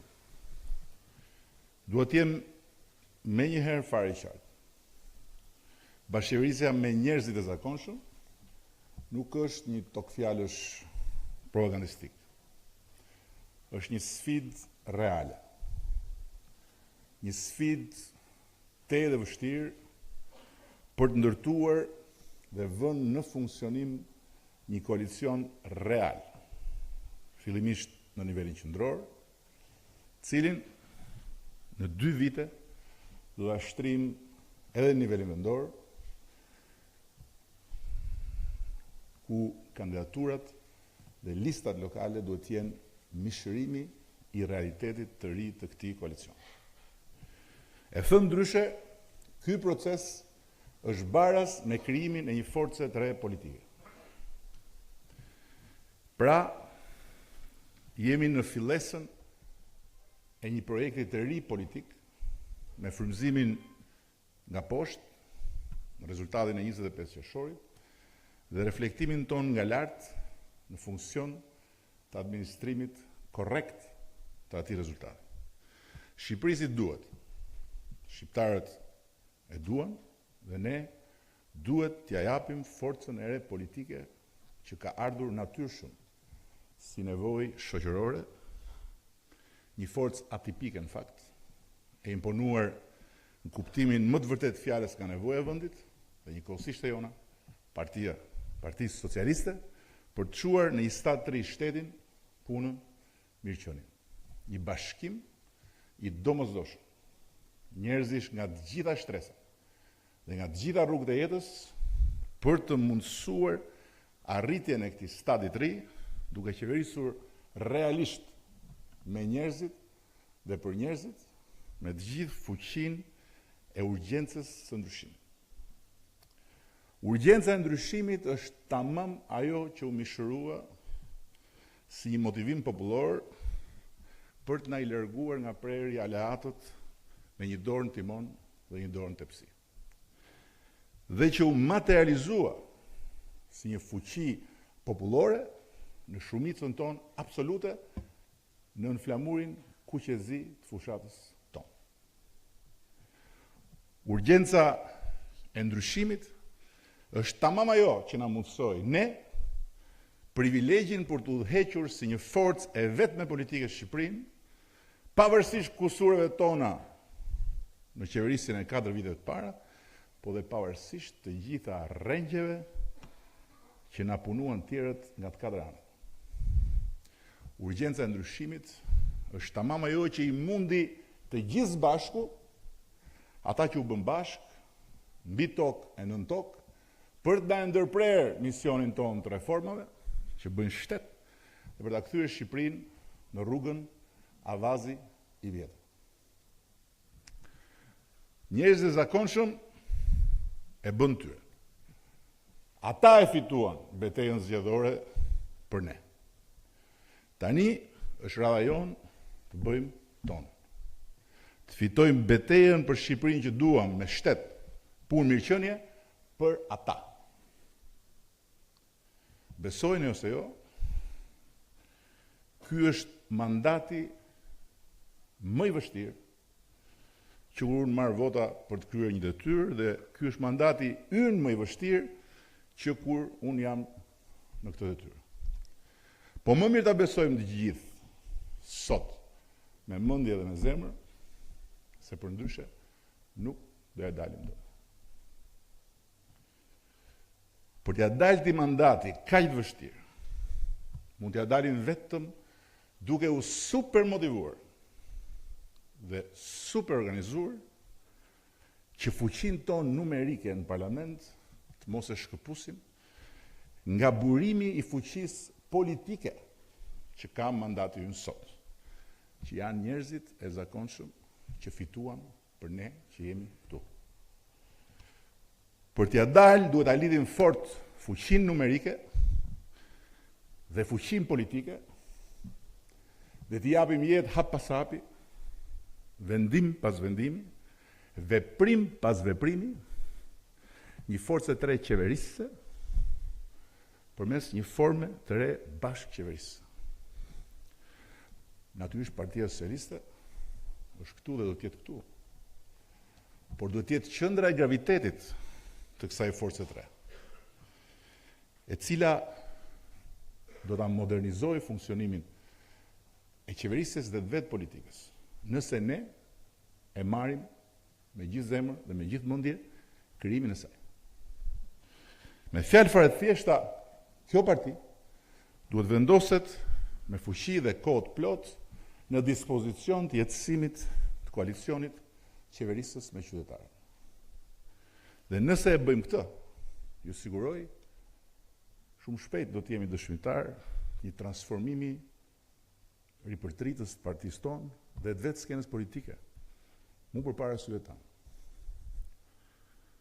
Ju lutem, dëgjojeni mirë këtë bindje se tani jam zbardhur në të punë. Fitoria 25 qershorit mund të jetë për ne, për Partinë Socialiste, e para e një epoke të re politike për Shqipërinë, ose e fundit për një kohë të gjatë. Do të jetë e fundit nëse ne nuk e shohim se kundërshtarët e dobët që kemi e bëjnë pushtetin që na është besuar kundërshtarin ton më të rrezikshëm. Ndërsa do të jetë vetëm e para nëse do ta kuptojmë qartë sot, tani, që fati i kësaj super sfide 4 vjeçare varet i gjithi nga sa dhe si ne do ta mbrojmë të pushtet nga vetvetja, nga defektet dhe nga gabimet tona, nga ndjenja fatale e vetë mjaftueshmërisë. Nga sa dhe si do ta ndajmë me njerëz të zakonshëm pushtetin që na është dhënë dhe do të bashkojmë forcën tonë udhëheqëse me fuqinë e halleve, nevojave, dëshirave të tyre për Shqipërinë. Pesha e madhe e kësaj përgjegjësie që na është besuar është në fakt edhe mundësia jonë unikale sot në këtë moment, në këtë fazë, për të ripërtrirë në lëvizje, për të përmirësuar vetveten, për të transformuar partinë dhe adoptuar sjelljen dhe mënyrën e saj të funksionimit me kohën, që ndryshon çdo ditë më shpejt dhe që sjell në vazhdimsi, siç e shihni në gjithë botën ku jetojmë, kërcënime serioze për partitë tradicionale. Vetëm kështu ne mund ta zotrojmë të sotmen në funksion të sardmes dhe të shmangim fundin e palavdishëm të viktimës së këtij pushteti, që mos e harroni, na është dhënë si shpatë, e zhveshur kundër prapambetjes dhe padrejtësisë, jo si lugë e ngjeshur në brez për ne që jemi këtu. Nëse ndokush ka një gjë të paqartë, apo nëse unë nuk jam plotësisht i qartë në çfarë po them, ktheheni pak kokën majtas ose djathtas. Fusha e betejës 25 qershorit është plot me shembuj, ende shumë të freskët, për të parë dhe për të kuptuar se si u ndodh kur vjen dita e gjykimit partive dhe politikanëve të cilët i drejtohen të ardhmes nga pozicioni ulur galiç mbi tashme. Atyre që e marrin veten në nevojat e tyre, e të partive të kthyer në klane me seriozitetin më të madh dhe popullin dhe aftësinë e tij për të kuptuar me lehtësinë më të madhe. Ktheheni kokën majtas e djathtas, shikoni fushën e betejës 25 qershorit, i keni aty forcat dhe individët e një katundi politik dhe mediatik, të cilët e kujtojnë politikën si garë gënjeshtrash, shpifjesh, force, dhe s'kan aftësi të rrokin dot më të thjeshtë, që s'ka më pundreqi se sa inati i politikës kur vjen radha e fjalës atyre që kujton se i ke gënjur. Dhe larg qoftë që ne të presim na ndodh, siç ju ndodhi tjerëve, gjithë tjerëve, për ta kuptuar pastaj se si nuk duhet të degradojmë as si parti në raport me zgjedhësit dhe me kundërshtarët, dhe as si individ në raportin ton me këtë parti. Një kujtesë, ne kërkuam një mandat kuqezi dhe morëm një mandat kuqezi. Një mandat për Shqipërinë, mbi të majtën, mbi të djathtën. Një mandat për të ngritur mbi vetveten, siç e njohim dhe na njohin deri më sot, dhe kundër gjithçkaje që na ndan nga realiteti, nga hallet, nga shpresat dhe ëndrat e njerëzve të zakonshëm. Dhe duaj ta besoni me gjithë zemër dhe me gjithë mend se është e artë kjo mundësi që kemi për ndërtuar bashkë me njerëzit një forcë të re mirë qeverisë. Kjo forcë do të ishte shpreha më kuptimplot e vullnetit ton politik për ta respektuar vullnetin popullor të 25 qershorit, duke qeverisur vetëm si parti, natyrisht, po jo për veten dhe as për partin, po me shqiptarë, pa dallim. Për Shqipërinë, larg dasive të së shkuarës dhe konflikteve tradicionale të katundit ton politik, që janë të shtrira në çdo katund fizik të Shqipërisë. Për te i kufive të vjetër ndarës, mes të privilegjuarve të partisë, këtu në qendër dhe në zonat zgjedhore, dhe zgjedhësve tanë anë mban këtij vendi, cilët bëjmë mirë mos të harrojmë as një ditë të këtyre 4 viteve që vijnë, na besuan dhe na votuan shumë më tepër për çfarë presin nga ne të bëjmë më tutje, se sa për çfarë kemi bërë deri tani.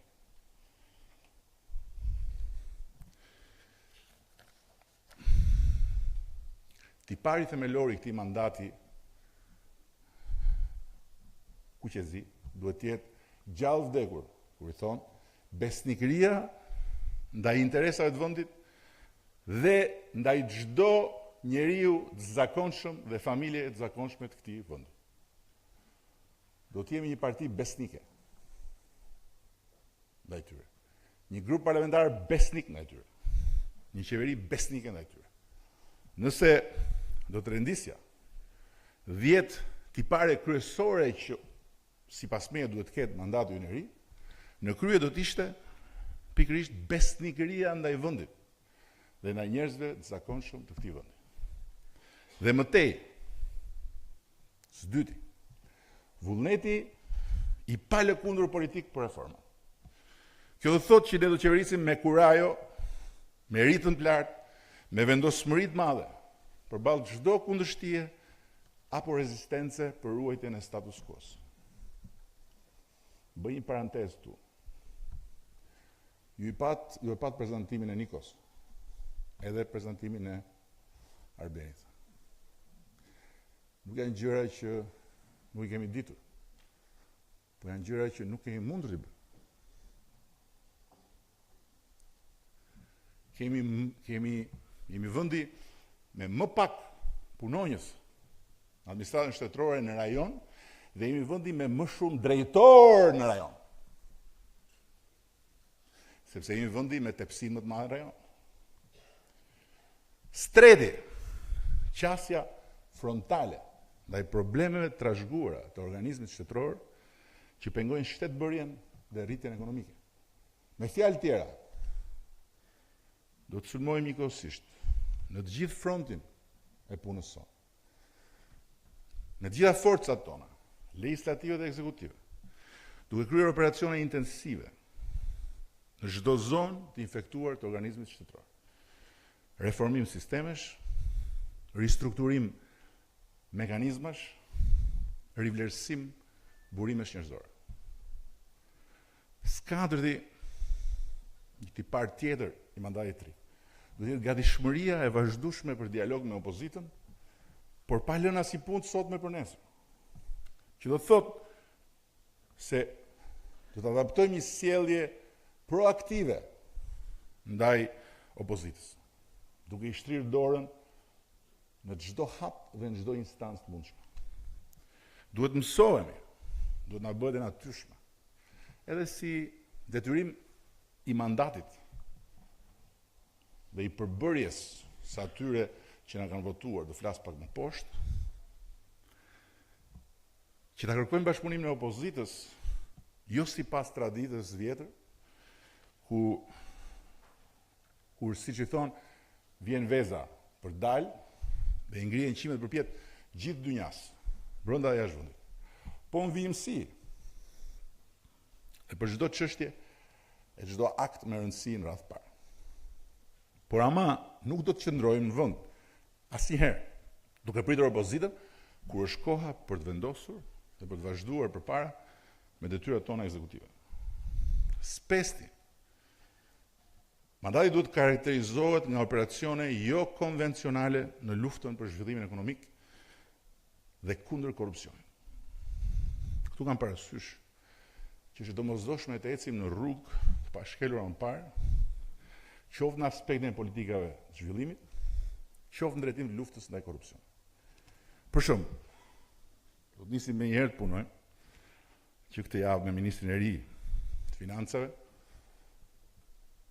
me kryetarin e Komisionit të Ekonomisë dhe të Financave, parlament, me një përfaqësisë sipërmarrësisht dhe me ekspert ndërkombëtar për ta zgjeruar programin 1 miliard për ndërtim dhe çuar në fundvjesht në parlament një qasje krejtëre buxhetore për investimet në infrastrukturën rrugore, rrjetin e ujit, shkollat dhe spitalet. Ne nuk mund të vazhdojmë më të presim vite për të mbaruar një rrugë, sepse kaq lek kemi. Dhe nuk mund i bëjmë të gjitha lekët e buxhetit tendera rrugësh, të ndara, lart e poshtë, pa kritere, pa gara. Apo tjetër shembull, do bëjmë largime në blok drejtorësh, apo dhe shkrirje të plota struktura shtetërore. Siç janë fjala vend se ka plot. Drejtoritë e ashtu quajtura të bujqësisë. Apo bordet e famshme të kullimit. Ose e famshmja policia gri, e cila do të shkrihet që në mbledhjen e parë të qeverisë. Sepse arsyeja e ekzistencës këtyre strukturave E plot tjerave ka vdekur në fakt me kohë.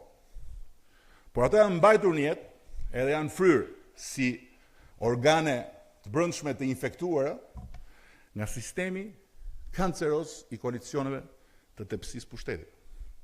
Prandaj ne kemi më pak punonjës në administratë se gjithë rajoni dhe më shumë drejtorë se në gjithë Europën. Për të ushqyer gjithë farë parazitësh e gjithë farë grabitqarësh të partive të lidhura me trup e me shpirt me tepsinë. Së gjashti,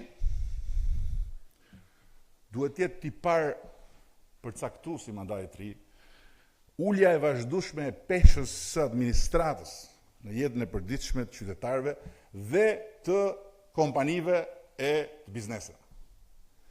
Për shembull, nuk besoj se mund gjejmë një tjetër shtet në Europë ku njeriu i duhet ta nxjerrë dhe ta notarizojë kaq shpesh brenda një viti sa në Shqipëri certifikatën e lindjes, ku duhet provojë disa herë në vit që ka lindur dhe që është gjallë. Apo të mbledh aq shumë dokumenta lart e poshtë në zyrat e shtetit për të marrë një dokument, një leje, një licencë, një patent, një vërtetim.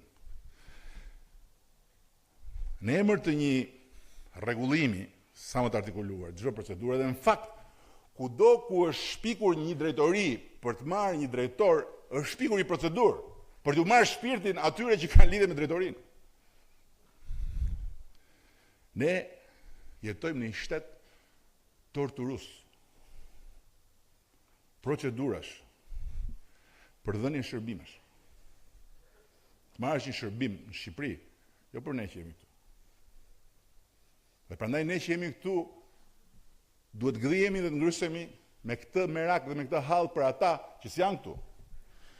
Është njësoj si të kalosh në nivele të ndryshme persekutimi. Prandaj është koha që të bëjmë një deregullim thelbësor, shumë më thellë se sa ai që propozon për momentin grupi punës. Shumë më thellë. Inspektoriate pa fund, ne nuk na duan. Ne duan inspektorate vetëm për çështje të jetës. S'na duan inspektorate të tjera. Sepse ne I quajmë inspektorate. Janë banda. Dhe hajde të vi dikush të më aprovojë. Shqiptar apo nga ndërkombëtarët që I kanë financuar inspektoratet, çka ka fituar çdo sektor nga puna e këtyre inspektorateve? Çka ka fituar mjedisi? Nga malet me gjoba të bandave të gjelbra. Ka ndodhur në një gjë? Asgjë.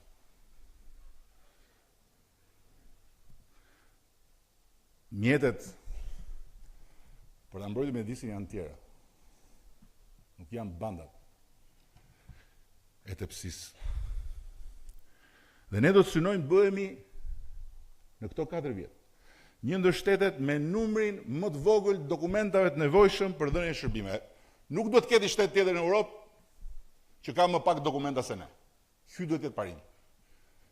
Duhet të shëmtojmë të gjitha shtetet në kontinentin ton, BE jo BE, nëse ka një që ka më pak dokumenta se ne duhet të kemi saj.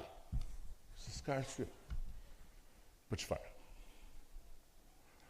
Dhe jo vetëm kaq, po ne do bëjmë çmos që të arrijmë më shpejt se sa në fund mandatit vendosjen e një rregulli bazë të shërbimeve publike për njerëzit. Çdo dokument që një qytetar duhet ta marrë në një tjetër zyrë shteti, me kërkesë zyrës ku ai kërkon shërbimin, është në fakt zyra që jep shërbimin që duhet shkojë ta marrë për qytetar. Kaq.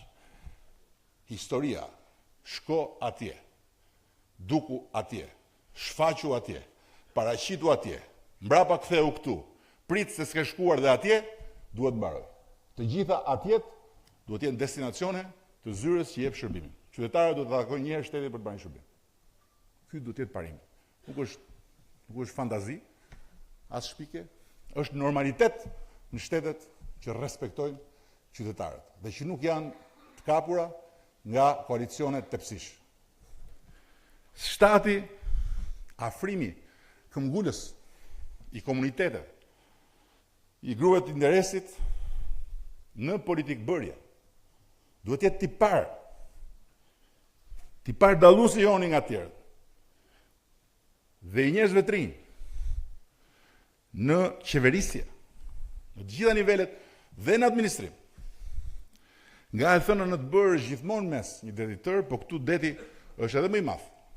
Kur flasim për krijimin e koalicionit madh me njerëz të zakonshëm, si një forcë reale bashkëqeverisë. Dhe detin në mes nuk janë njerëzit që duhet ta kapërcejnë për të ardhur tek ne. Po jemi ne që duhet ta kapërcejmë për të shkuar tek njerëzit. Dhe për këtë na duhet një bindje shumë e thellë që pa ta ne jemi të humbur. Dhe pastaj kuptohet na duhet shumë mund, shumë durim, derisa të dalim. Edhe afrimi i njerëzve të rinj në qeverisë dhe në administrim është shumë më tepër se një fjalë e bukur goje. Edhe këtu na duhet shumë besnikëri ndaj këtij vendi, që nuk është prona jonë. Nuk është hipotekë e Partisë Socialiste. Nuk është vetëm madje i atyre që kanë votuar për ne. Dhe mundi kryesor është me veten tonë, këtu ne njerë, këtu që jemi këtu. Pastaj me njerëzit tanë, në nivele dhe më poshme drejtuesit partisë, të cilët unë e them hapur, nuk janë të gatshëm, domosdoshmërisht, ta rrokin pa rezistencë idenë se lamtumira ndaj tepsisë pushtetit s'mund të shtyhet asnjë ditë, po duhet ndodhë për ditë. Së teti, aftësia vetë kritike, si cilësi e procesit qeverisës. Ky është duke diskutohet është gjithnjë kudo një tipar i padiskutueshëm që çdo qeverisje do ta ketë. Po unë kam përfshirë në tiparet e domosdoshme të këtij mandati të ri, duke pasur parasysh dhe faktin se ka qenë, për ta thënë me fjalë të buta, duke filluar nga ministrat tanë, një tipar jo dhe aq i dukshëm i mandatit të parë. Po e përsëris, aftësia vetë kritike, si cilësi e procesit qeverisës. Për këtë aspekt, do të përqendrohemi shumë seriozisht me ministrat, ministrat e kabinetit të ri, që pasi të dekretohen nga presidenti i Republikës, do të nënshkruajnë bashkë me mua një marrëveshje mirë kuptimi me Asamblenë Kombetare dhe me grupin parlamentar.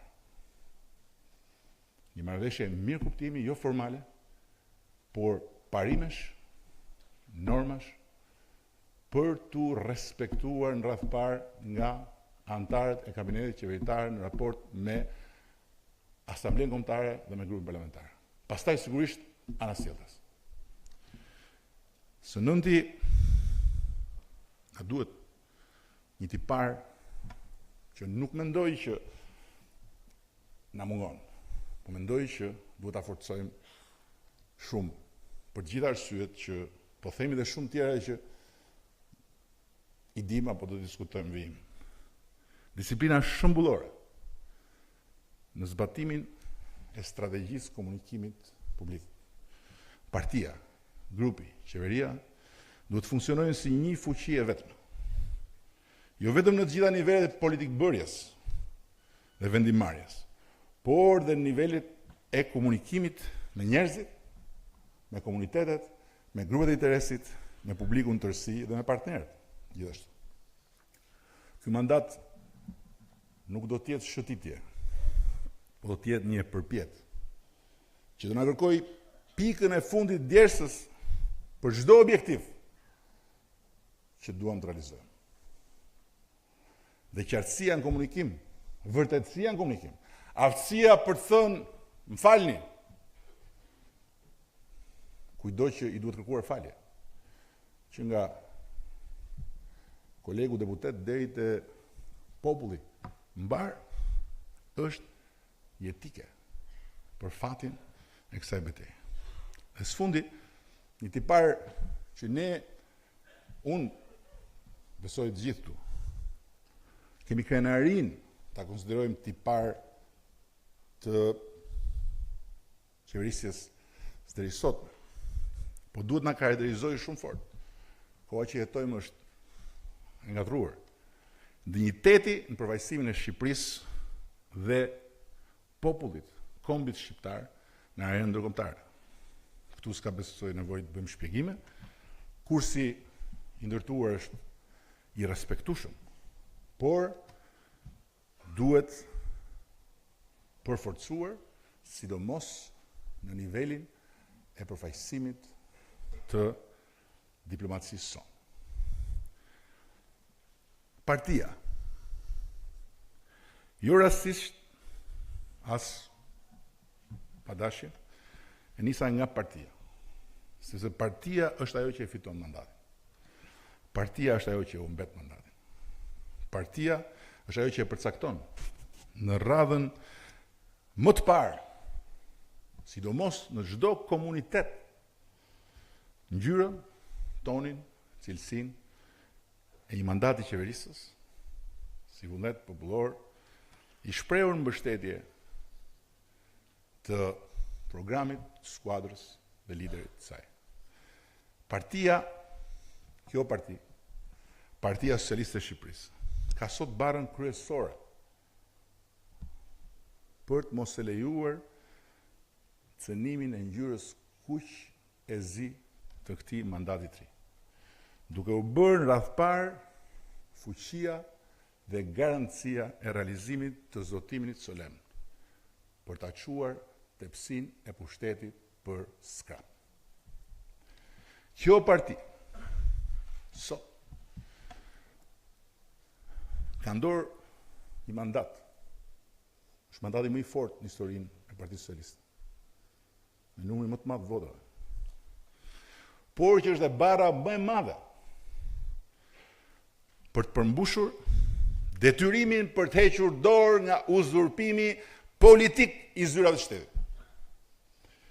Për të hequr dorë nga trajtimi i vendeve të punës në shtet, në administrat, si ofiqe dhe indulgjenca për një grusht privilegjuarish në radhët tona, shok partije, apo shok lagje, miq, më keq akoma, familjar, kushëri, krush, tanët, këtu, edhe në territor, të drejtuesve tanë lokal,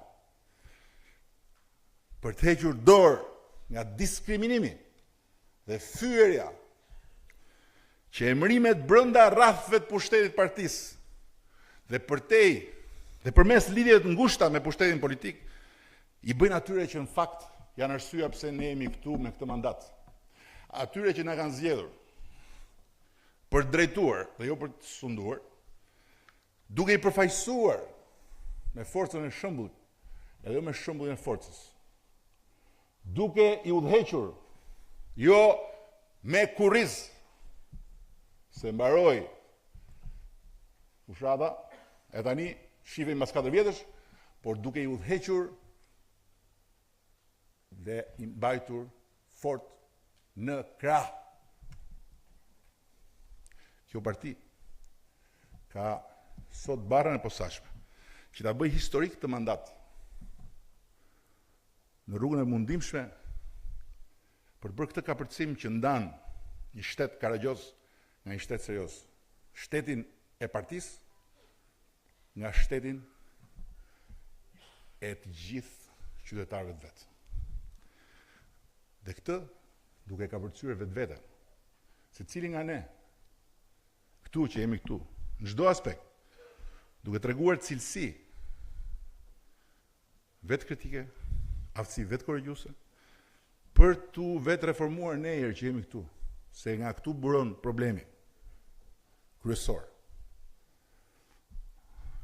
Për të vetë reformuar kulturalisht, për të kuptuar që ne këtu jemi se na kanë dhënë detyrë. Nuk kemi si ju kemi marrë fshehtas një drejt për të shtypur kokën njerëzve të zakonshëm. Dhe për të vetë reformuar organizativisht në çdo hap, me përulësi reale dhe me vullnet të madh. Kjo parti që e thash pak më parë, rivotohet për një mandat 2 të radhës, I katërt në historinë e saj. Me edhe më shumë vota se sa për mandatin e mëparshëm, pas një qeverisje në koalicion me të gjitha kusuret që ne i dim mirë, duhet ta bëjt vetën në zemër, rraf parë, pastaj mendje, në çdo nivel drejtues. Bindjen se fitoria e 25 qershorit nuk është e drejtuesve të saj lokal. Nuk është e deputetëve të saj. Nuk është e ministrave të saj. Nuk është e kryetarit dhe kryeministrit të saj.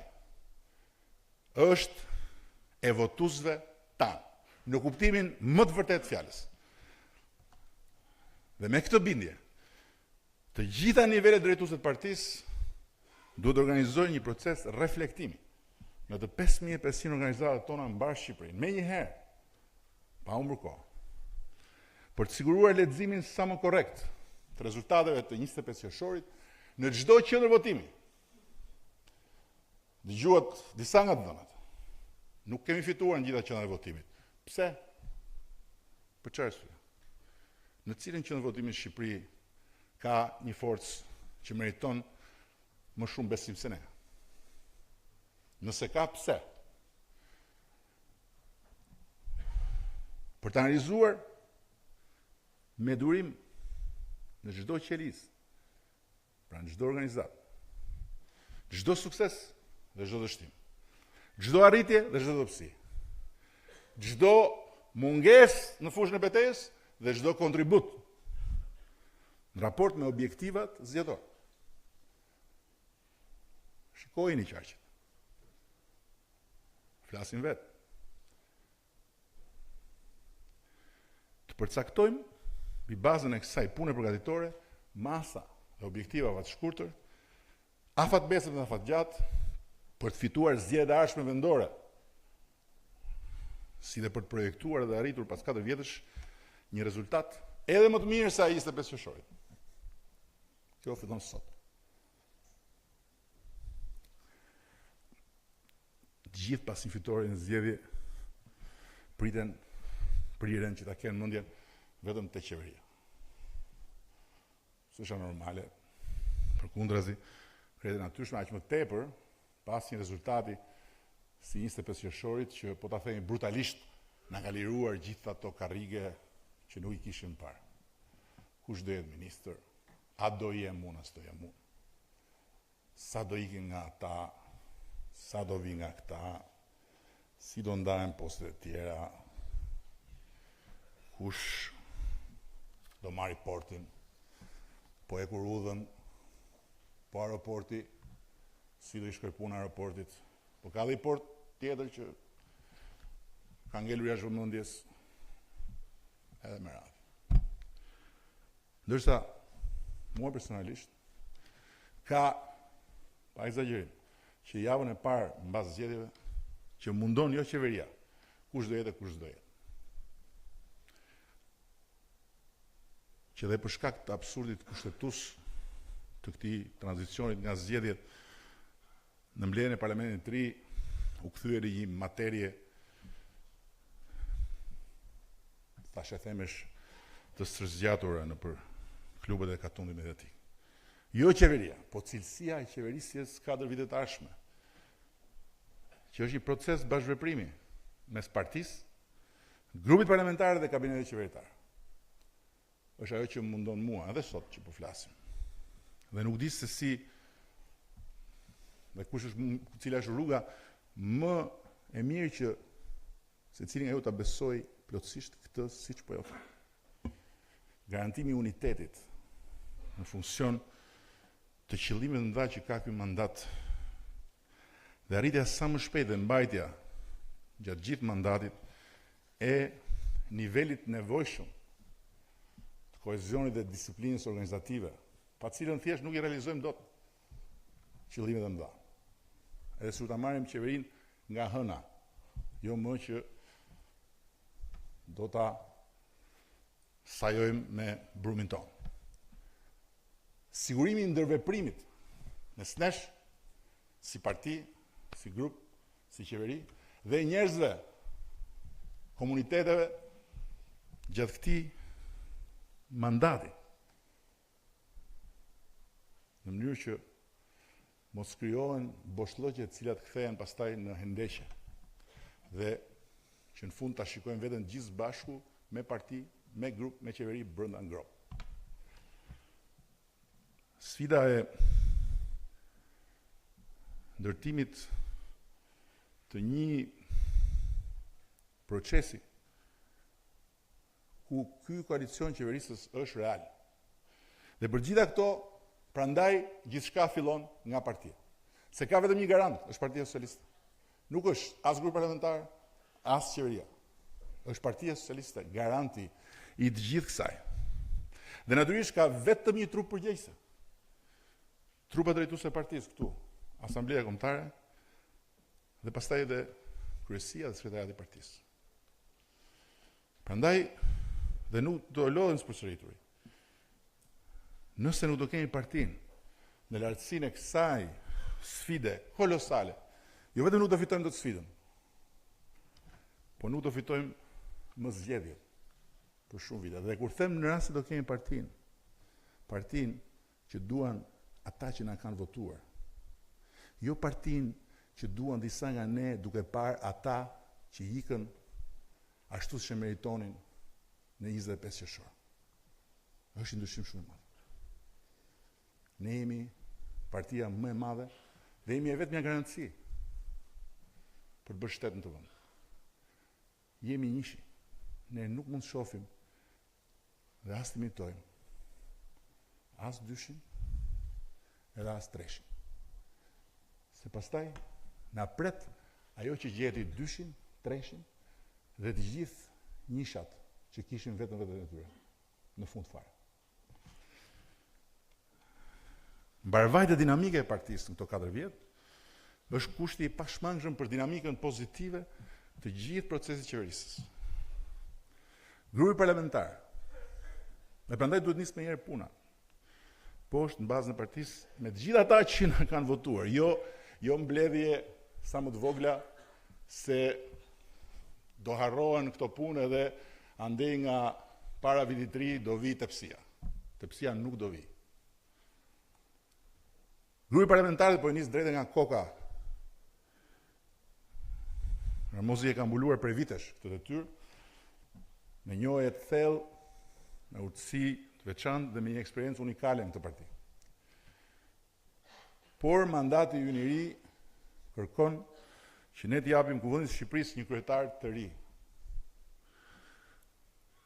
Dhe me autoritetin e posaçëm, njerëzor dhe politik që ka, Ramosi është jo vetëm kryetari i natyrshëm i kuvendit për këtë mandat dhe për gjithë ato sfida që ka mandati, po dhe figura politike që do të ngjitet në atë pozicion të lartë me eksperiencën më të madhe, edhe për shkak të kohës, nga të gjithë kryetarët e deri sot në kuvendit. Prandaj është nder në krenari që ne t'i japim kryetarit të Asambleje të gjithë mbështetjen tonë.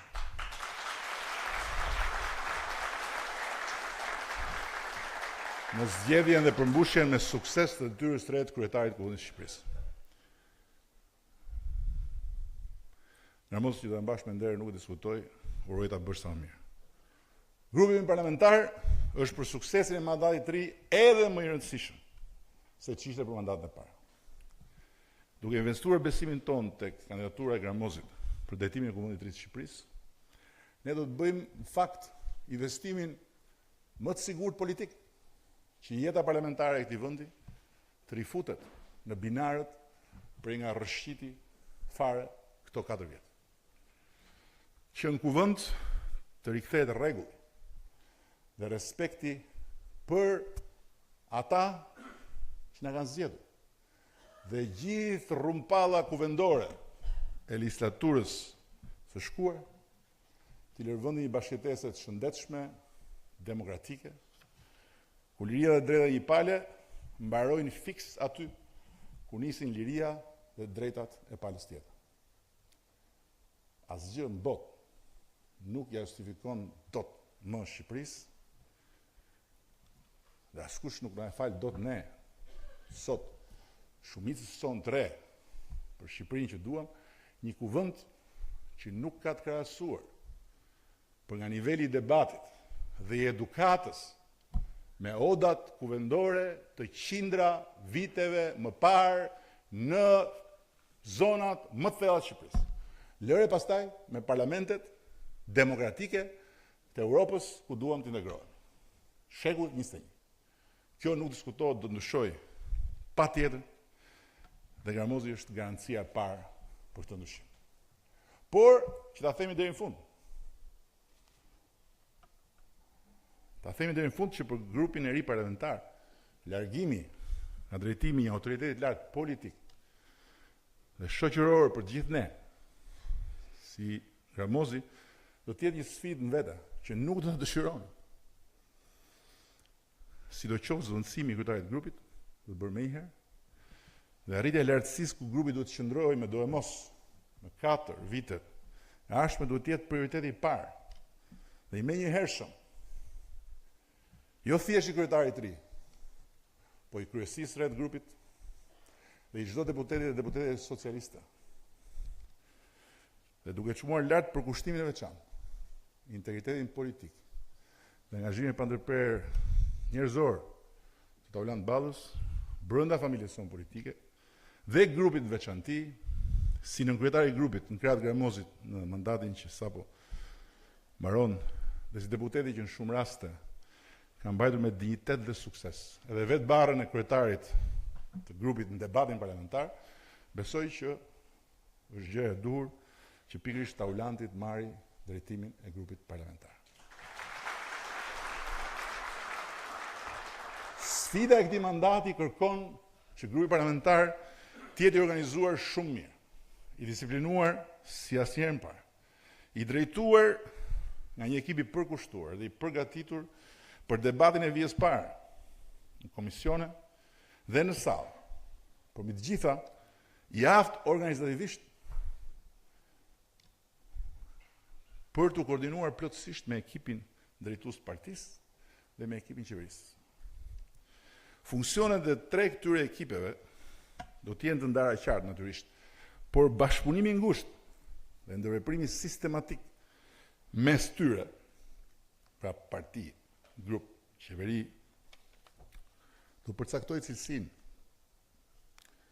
e gjithë procesit tonë qeverisës, do të përcaktoj efikasitetin e bashkëqeverisjes me njerëz të zakonshëm, do të përcaktoj suksesin ose mos suksesin tonë.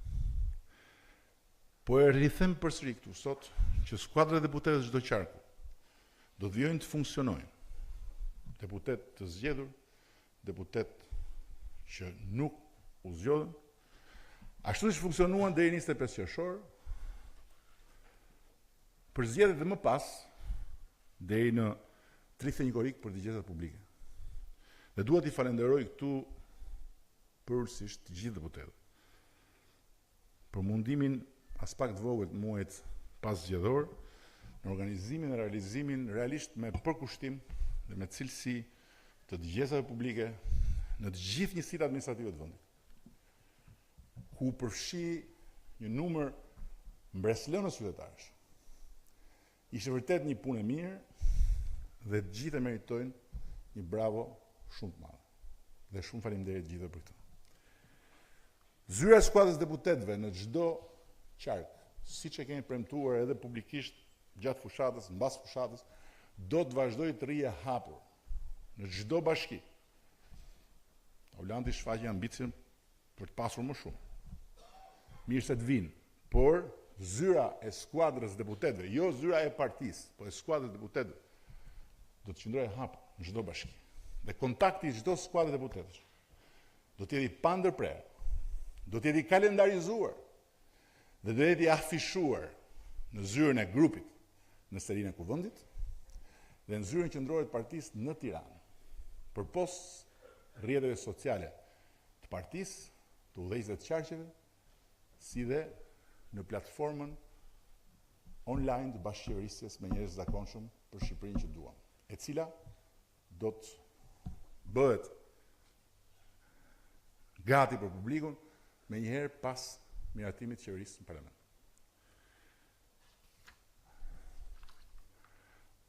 Praktika e mire e dëgjesave publike të korrikut do përsëritet sporadikisht hera herës sipas nevojës në qarqe, apo në lokalitetet caktuara ku ka një problem apo ka një nevojë, dhe periodikisht në rang republike, 2 herë në vit, gjatë përgatitjes buxhetit të ri në vjesht dhe në fund të sesionit vjetor parlamentar në ver.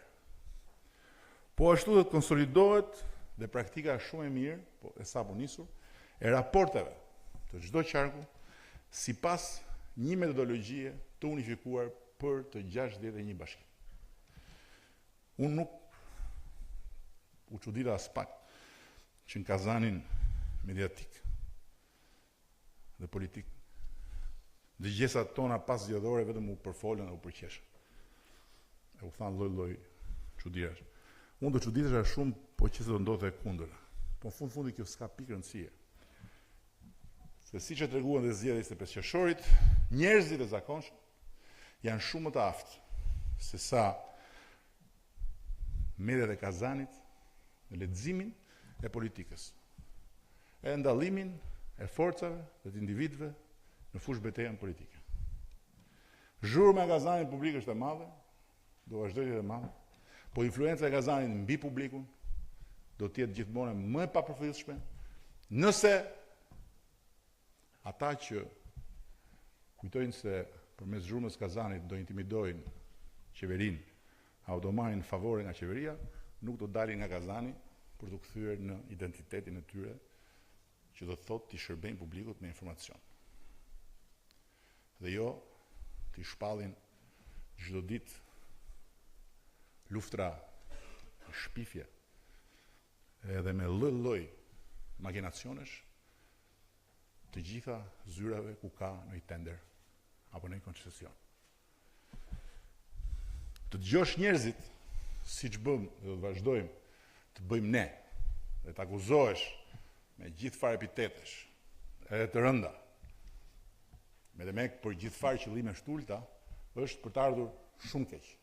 Po nuk është fare për të ndalur, përkundrazi. Ne do vazhdojmë ta çojmë përpara këtë praktikë. Dhe ekipi drejtues i partisë dhe skuadra deputetëve do të nisin edhe paralelisht me reflektimin dhe me analizën në çdo organizat, edhe punën në teren për të ndërtuar koalicionin me qytetarët në një fushat të mirëfillt, 100 ditore si fillim për të promovuar platformën online të bashkëqeverisjes dhe regjistrimet e antarëve të koalicionit të ri qeverisës në çdo qark.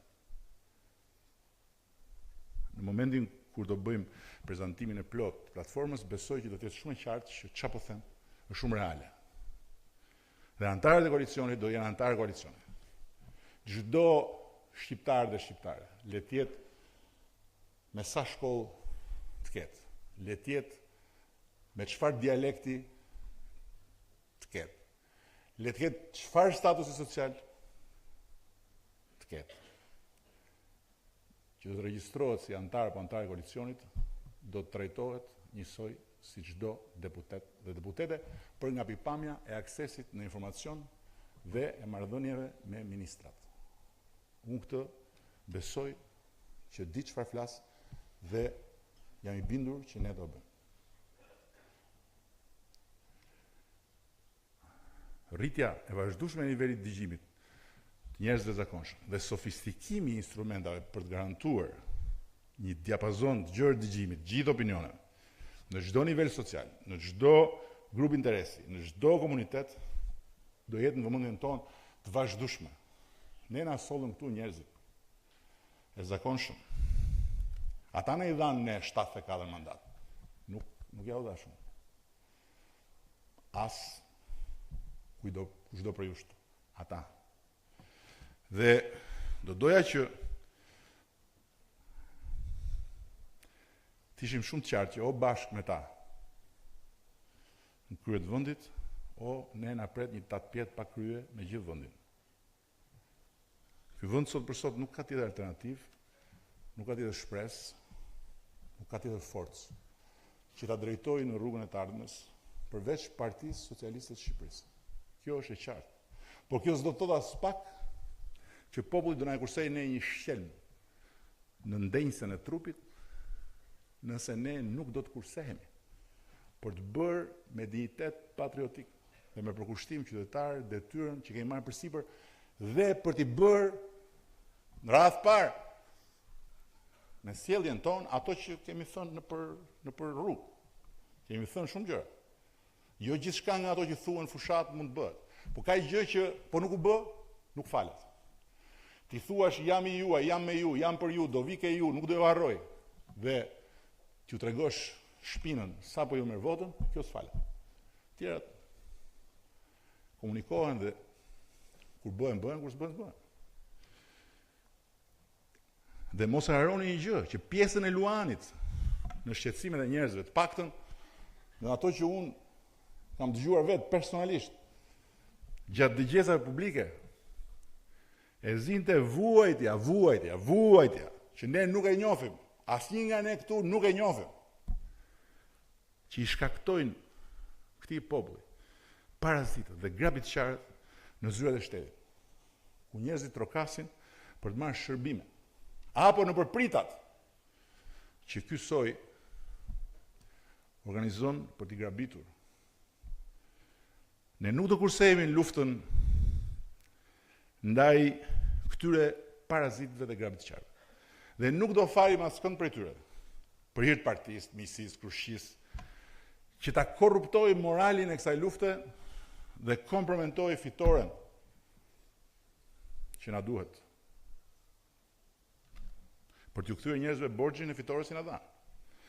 Asnjë militant, asnjë mik, asnjë krushk nuk vlen sa një votues i vetëm që shkoi atje në kutinë e votimit për të na besuar timonin që e kërkuam me aq këmbgulje dhe për të na hequr nga preri ata që është e vërtet na kanë penguar në shumë gjëra. Po tani ne do të provojmë që si jemi dhe ne pjesë atij problemi. Ne u zotuam solemnisht për ta bërë këtë luftë, pa kompromis, dhe do bëjmë pa kompromis. Po ashtu do të jemi të qartë me veten dhe bëjmë qartë çdo ditë për opinionin publik, me fjalë dhe me vepra. Ne jemi zgjedhur për të udhëhequr Shqipërinë, për të bërë shtet, për të transformuar çdo sektor të jetës së vendit, për të arritur ekonominë, unë nuk e kam harruar, dhe nuk do të harroj, dhe asnjë nga ne s'do të harroj. Kemi thënë do arrisim mbi 5% brenda harkut të mandati. Po nuk arritëm mbi 5%. Do kemi probleme nda. Për të krijuar vende të reja pune dhe për të rritur në tërësi mirëqenien e njerëzve. Pra ne jemi zgjedhur për të marrë me këto dhe me plot tjera, po jo për të marrë me opozitën. Ndërsa opozita është zgjedhur që të merret edhe me ne, pavarësisht se siç duken mbathët, vetëm me ne do merret, edhe nësa shoh sipas avazit më të vjetër, po është punë e saj. Ne sidoqoftë do të dëgjojmë me shumë vëmendje dhe me shumë qetësi gjithçka do na thonë opozitarët tanë. Nuk do ngurojmë në asnjë rast t'ju japim drejt, nëse kanë drejt. Do të dëgjojmë me respekt dhe çdo marrëzi. Dhe do të çmojmë me kujdes çdo propozim. Do të shfrytëzojmë ne vetë me dëshirën tonë, çdo rast për bashkëpunim. Por do udhëheqim. Do udhëheqim pa humbur fokusin, pa humbur kohë dhe energji me konflikte të kota politike dhe me sherrë të ulta personale. As në kuvend, as në media, as çikundi.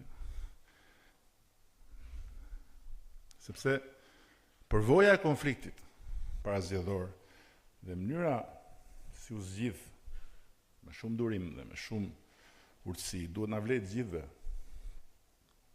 E kam për ne, edhe opozitës, si një dëshmi e një të vërtetë shumë të madhe, që ka një potencial të madh mirëbërës për vendin, për njerëzit, në bashkëpunimin qeveri-opozit, për interesa dhe për çështje që të dyja palët kanë diçka për të thënë dhe secila nga palët ka shumë shka për të prishur. Është një potencial i pashfrytzuar. Funksion të vendit dhe qytetarëve. Dhe unë uroj që marrëveshja politike e cila i hapi rrugë, zgjedhje në fakt më të qeta, por më e rëndësishme, më pak të kushtueshme financiarisht që kemi pasur ndonjëherë, ku për të parë nuk u verifikua në trendet historike asnjë rënje e konsumit dhe qytetarët u ndjen të çliruar komplet nga jankthi tradicional i fushatës. Pra, kjo marrëveshje uroj që mos këtë vdekur. Ato rrëfenjat e hatashme me parablerje votash, me paratë e drogës, me rënjet e euros, nga tërheqjet masive të paras në banka për të blerë vota, qofshin shenjat lodhjes nga një humbje me thënë drejtën, po të vijemi në pozitën e tyre e sikletshme, edhe në një verë të nxehtë qamet. Dhe me qëra fjala ne jemi sinqerisht gatshëm të gëzohemi bashkë me opozitën për çrënjosjen spektakolare të plantacionit kanabisit. Dhe heqjen përfundimtare të njollës këtij fenomeni nga ardha e Shqipërisë me përfundimin e këtij viti. S'ka problem, le ta konsiderojmë një arritje të mirëpritur për të gjithë. Dhe le të mos ia sjellim në stomakun në fyt miletit dhe miqve të Shqipërisë duke tymosur për ditë propagandë me kanabizim. Unë uroj që me kryetarin e opozitës të vazhdojmë atë që ka nisëm, pavarësisht dallimeve thelbësore, politike, programore, për cilat natyrisht nuk do ketë paqe në ndegën shumë brisht të ullirit të mbjell në një 17 maj. Po për të mirën e vendit dhe të shoqërisë, që qartësisht e mirëpritja të marrëveshje shumë që tensionuese.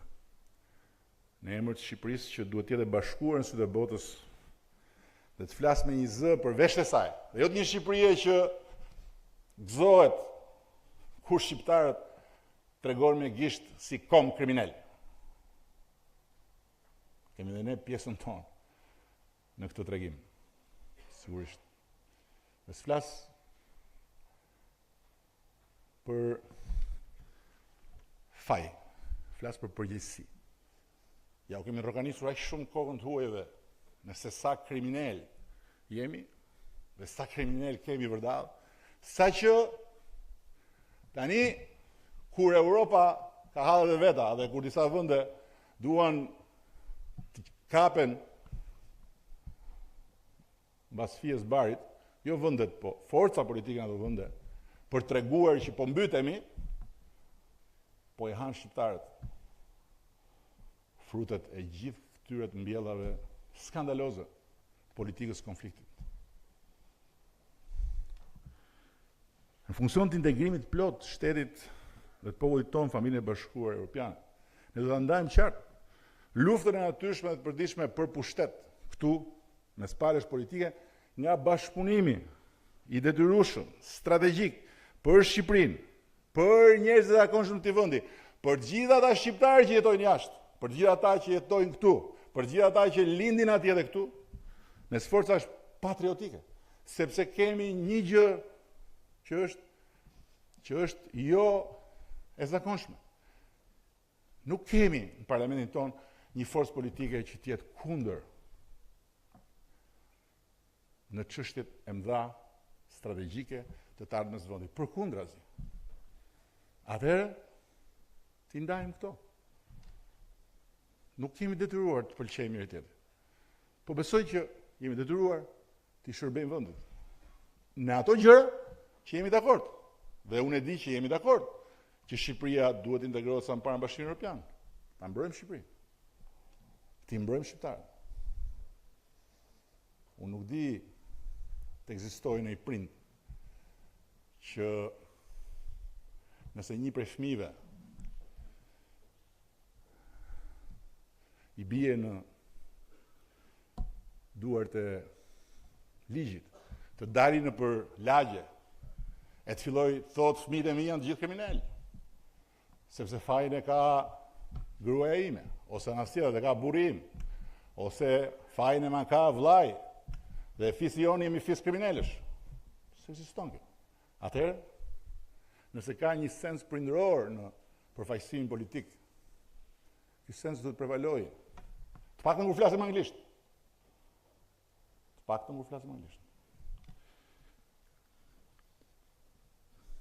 Unë vetë jam shumë mirënjohës të gjithë ju, pa përshtim. Dhe e them me shumë sinqeritet që besuat deri në fund. Dhe më mbështetet deri në fund në rrugën derisa u zgjidh ai ngërç dhe që tregon se mund ta them me plot gojën që ne jemi të gatshëm. Partia jonë është e gatshme që ta bëj këtë ndarje. Jo për faktin që jemi në qeveri dhe nuk na intereson që opozita të jetë kaq e shkalluar. Jo, sepse shkallimi i opozitës tregon që nuk sjell vota. Dhe nëse do ishte për interesin e ngushtë pushtetit, ku ta gjejmë ne? Po nuk është kjo. Është një tërbim që i bën dëm Shqipërisë, i bën dëm çdo shqiptari që don jashtë.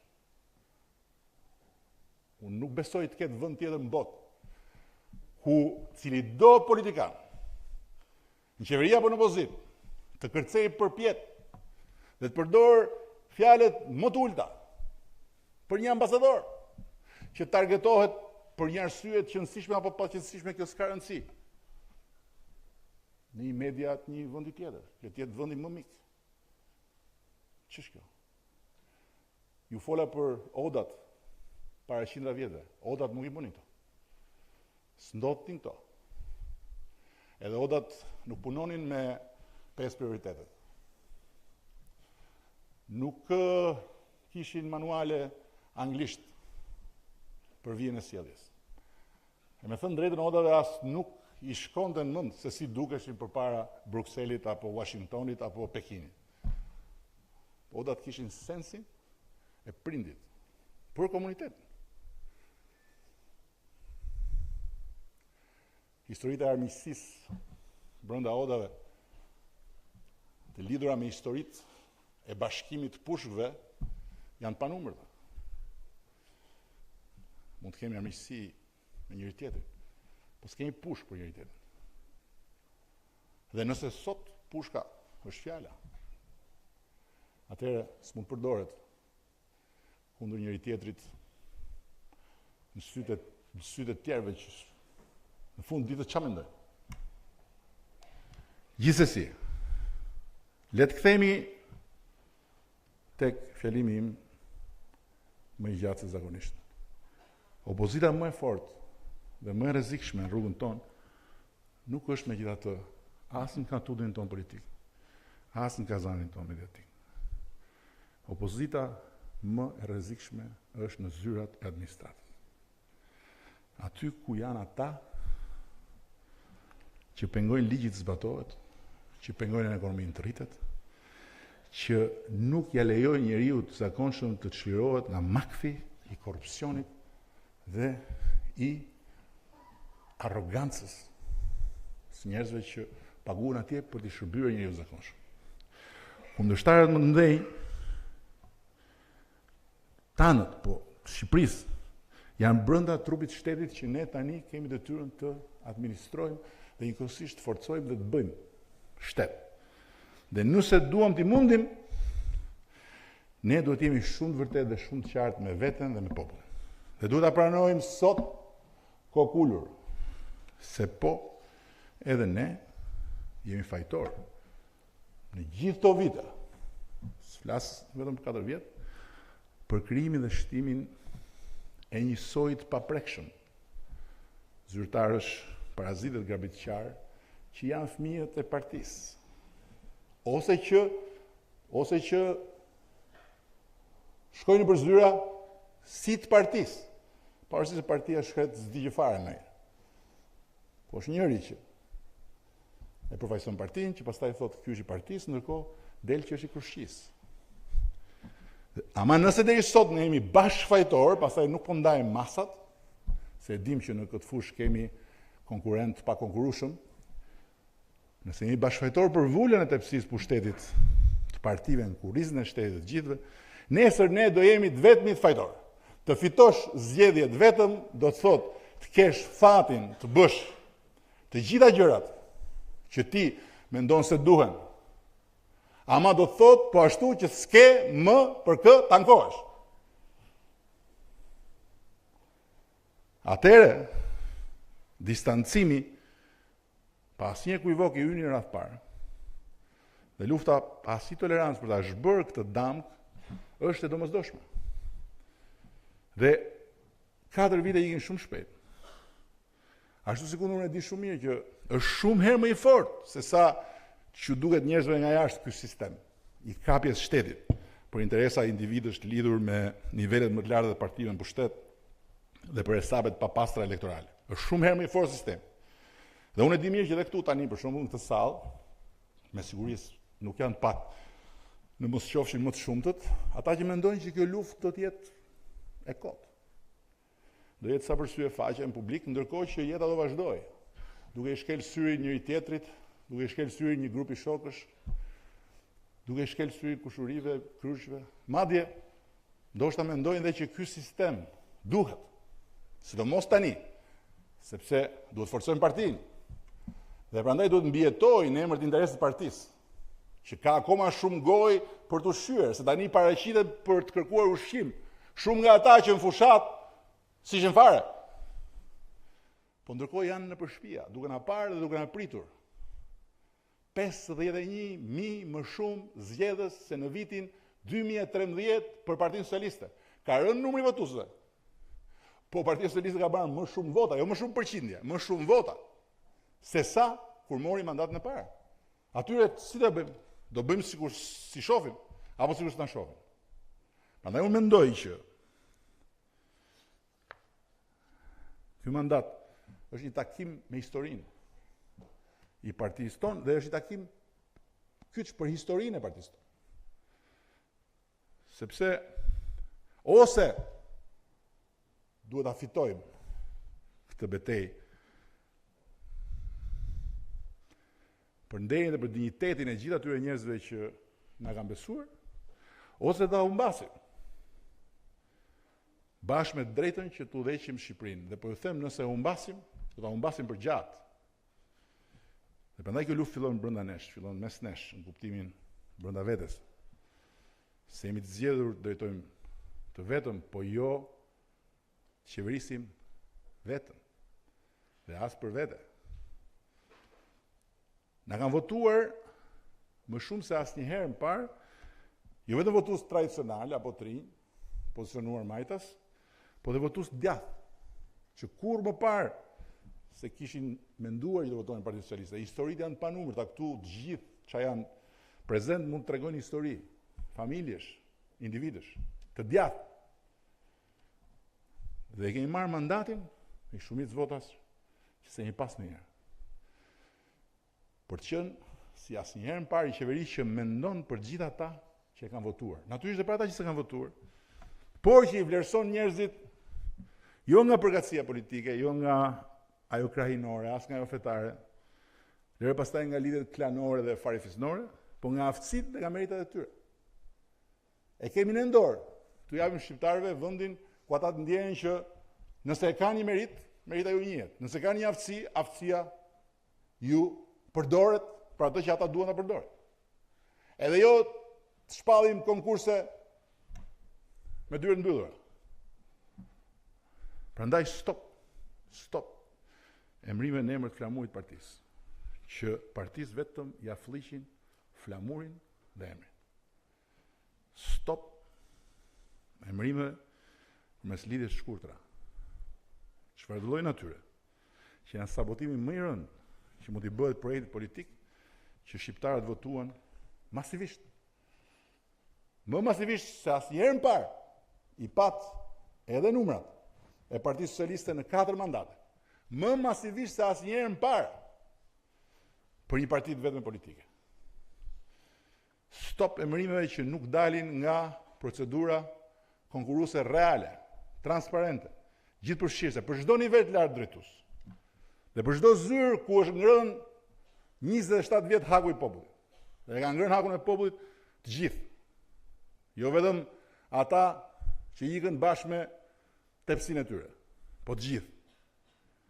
Stop lidhjeve të shkurtra të korridoreve të pushtetit, që anashkalojnë konsultimet e skuadrave të putetëve, që anashkalojnë opinionet kolegjale në ndihmë të vendimmarrjeve të ekzekutivit për administratën. Parimi themelor me cilin ne duhet ta përballojmë këtë sfidë do të jetë t'i gjejmë punë në shtet njeriu të dur. Jo t'i gjejmë njeriu që duam ne punë shteti. Dhe deputetët do të jenë në vijën e parë mbrojtëse të këtij parimi. Udhëheqësit e qarqeve, ministra, jo ministra, do mbajnë përgjegjësi direkte, personalisht, në çdo rast që ky parim do të shkelet. Dhe çdo ministër do të mbajë përgjegjësi direkte, personalisht, politikisht, nëse do të shkeli këtë parim, duke bashkëpunuar me këtë qoftë, me deputet, me kryetar bashkimi, me këtë qoftë, për t'i ngrënë hakun dikujt dhe për t'i dhënë hakun në i krushku. Ndërsa kryesia e re e grupit, kryetari i tij, do bashkëpunojnë ngushtësisht me qeverinë, me mua vetë, për të garantuar që grupi dhe qeveria të funksionojnë si dy krahë të sinkronizuar të Partisë Socialiste, në këtë luftë parimore, vendimtare, parsore për mandatin e ri. Tani vim te qeveria e re. Struktura e qeverisë do ndryshojë. Mënyra e funksionimit të saj do ndryshojë. Marrëdhënia e saj me zgjedhësit, me partinë, me grupin do ndryshojë. Eksperienca e këtyre 4 viteve dhe leximi që i bëj unë të paktën defekteve të mandatit të parë, po edhe sfidave të këtij mandati të ri, çojnë përfundimin se na duhen qeveri më e vogël dhe më bashkëvepruese me ekipin drejtues të partisë dhe të grupit parlamentar. Antarët e kabinetit, drejtuesit e grupit, bashkë me kryetarët e komisioneve parlamentare, si drejtuesit e partisë, do të punojnë me një kalendar të përbashkët politik dhe organizativ. Dhe do ndërveprojnë në funksion të përmbushjes në afat dhe me cilësi të objektivave dhe detyrave të përbashkëta. Këtu grupi dhe qeveria kuptohet hynë sepse janë dy krahët për t'i çuar gjërat përpara legislativit dhe ekzekutivit. Partia hynë sepse partia do të garantojë koalicionin me njerëzit, bashkëqeverisje me njerëzit.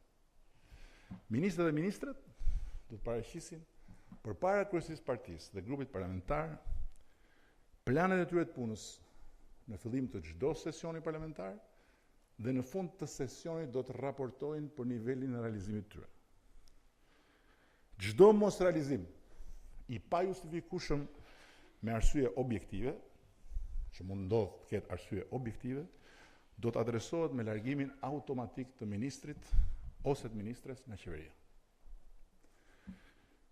Këto 4 vjet do ikin shumë shpejt dhe luksi për të humbur një ditë duke pritur që detyrat e asaj dite të realizohen për te afatit, ne nuk e kemi. Partia Socialiste nuk e ka dhe akoma më rëndësishme nuk e kanë zgjedhësit tanë dhe nuk e ka Shqipëria. Çdo afat do jetë ligj i brendshëm i qeverisjes. Ministrat dhe ministrat e kabinetit të ri do bashkëpunojnë ngushtësisht me skuadrat e deputetëve çdo qark dhe shpenzojnë një kohë të rëndësishme çdo muaj në territor me gjithë strukturat dhe njerëzit e strukturave që do të kenë në përgjithësi. Së bashku me grupin e partinë, edhe ata, edhe ne, edhe qeveria, do i kushtoj një vëmendje dhe energji të posaçme ndërtimit dhe funksionimit cilësor të këtij koalicionit për cilin po flasim. Qeveria e re do ketë 11 ministri dhe 2 ministra shteti për 2 prioritete në kundërshtimin tim themelore të këtij mandati. Përbërjen e saj do jenë 50% burra dhe 50% gra. Struktura dhe antarët e qeverisë do të jenë si vijon. Detyrën e zonës kryeministres do të ngarkoj Senida Mesi, deputetja e qarkut Shkodër. Nuk ka nevojë për duartrokitje. Senida vjen nga një karrierë relativisht e gjatë në sektorin bankar, ku ka ngjitur në mënyrë mbreslënse, njërën pas tjetrës shkallët e hierarkisë dhe pavarësisht barës jo pak kalamajve, me thënë drejtën,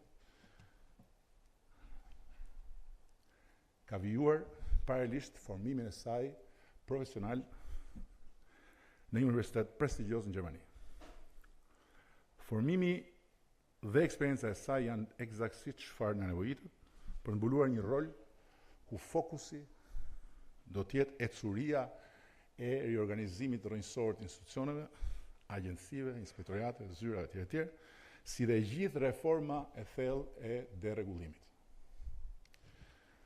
Pranë meje do të punojnë edhe 2 ministra shteti, me një mandat të njëjtë politik në raport me qeverinë si dhe zonës kryeministri.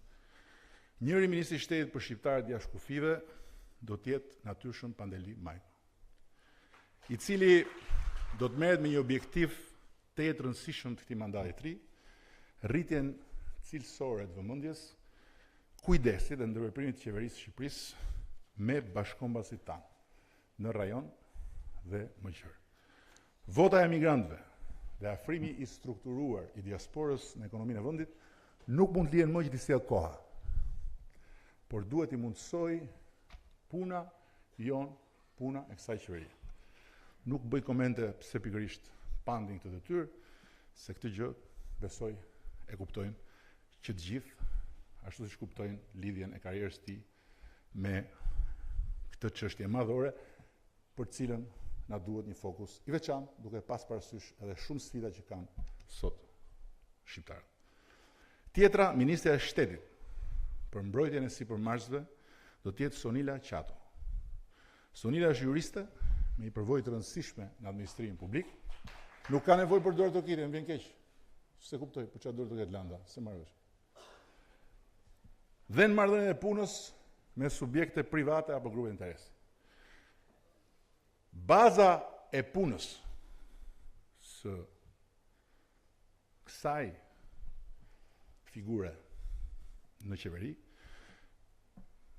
do të jetë shërbimi si pikë direkte kontakti me qeverinë apo edhe me mua personalisht sa të nevoja e çdo sipërmarrësi që të cënohet nga sjellja e padenj apo aktet abusive të administratës shtetërore.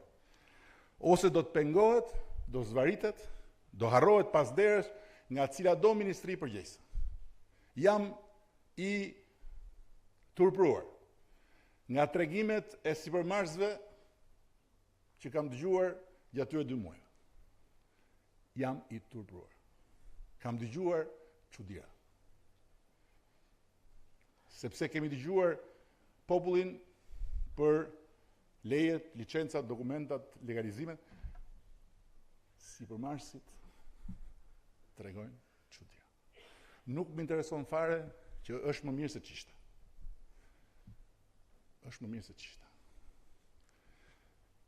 Padrejtësitë kronike ndaj biznesit, që nga shfaqjet e kurajës kriminale, që vazhdojnë, të grabitqarëve, të administratës doganore, tatimore, hipotekore, mjedisore, rrugore, shëndetësore, sociale, portuale, aeroportuale, kudo ku ka hapësirë ku mund të kalojnë frymë gjalla, në ajër, në tokë, në det, dhe deri tek shfaqjet e prepotencës apo të indiferencës ndaj një njeriu të vetëm që bën biznes dhe punson njerëz në Shqipëri.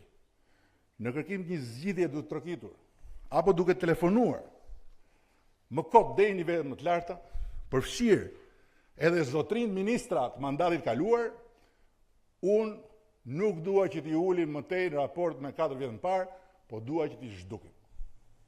S'duhet të ketë në Shqipëri sipërmarrës që punson qoftë dhe një njeri të vetëm që të lihet mbrapa derës kur kërkon shpëtim nga kthetrat e atyre që paguhen me paratë e popullit dhe administrat.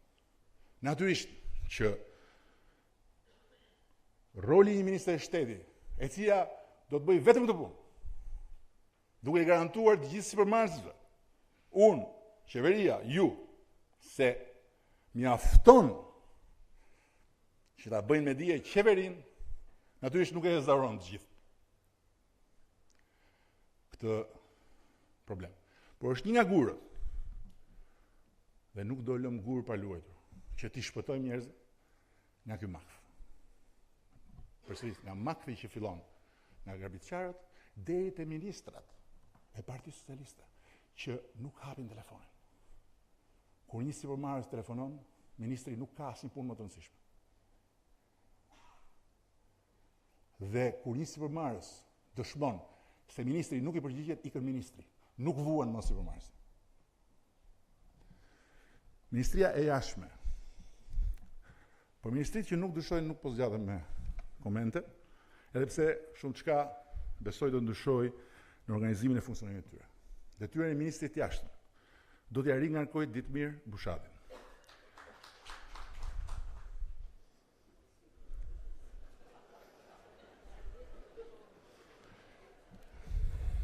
Nuk është faji im që ju keni lexuar portalet.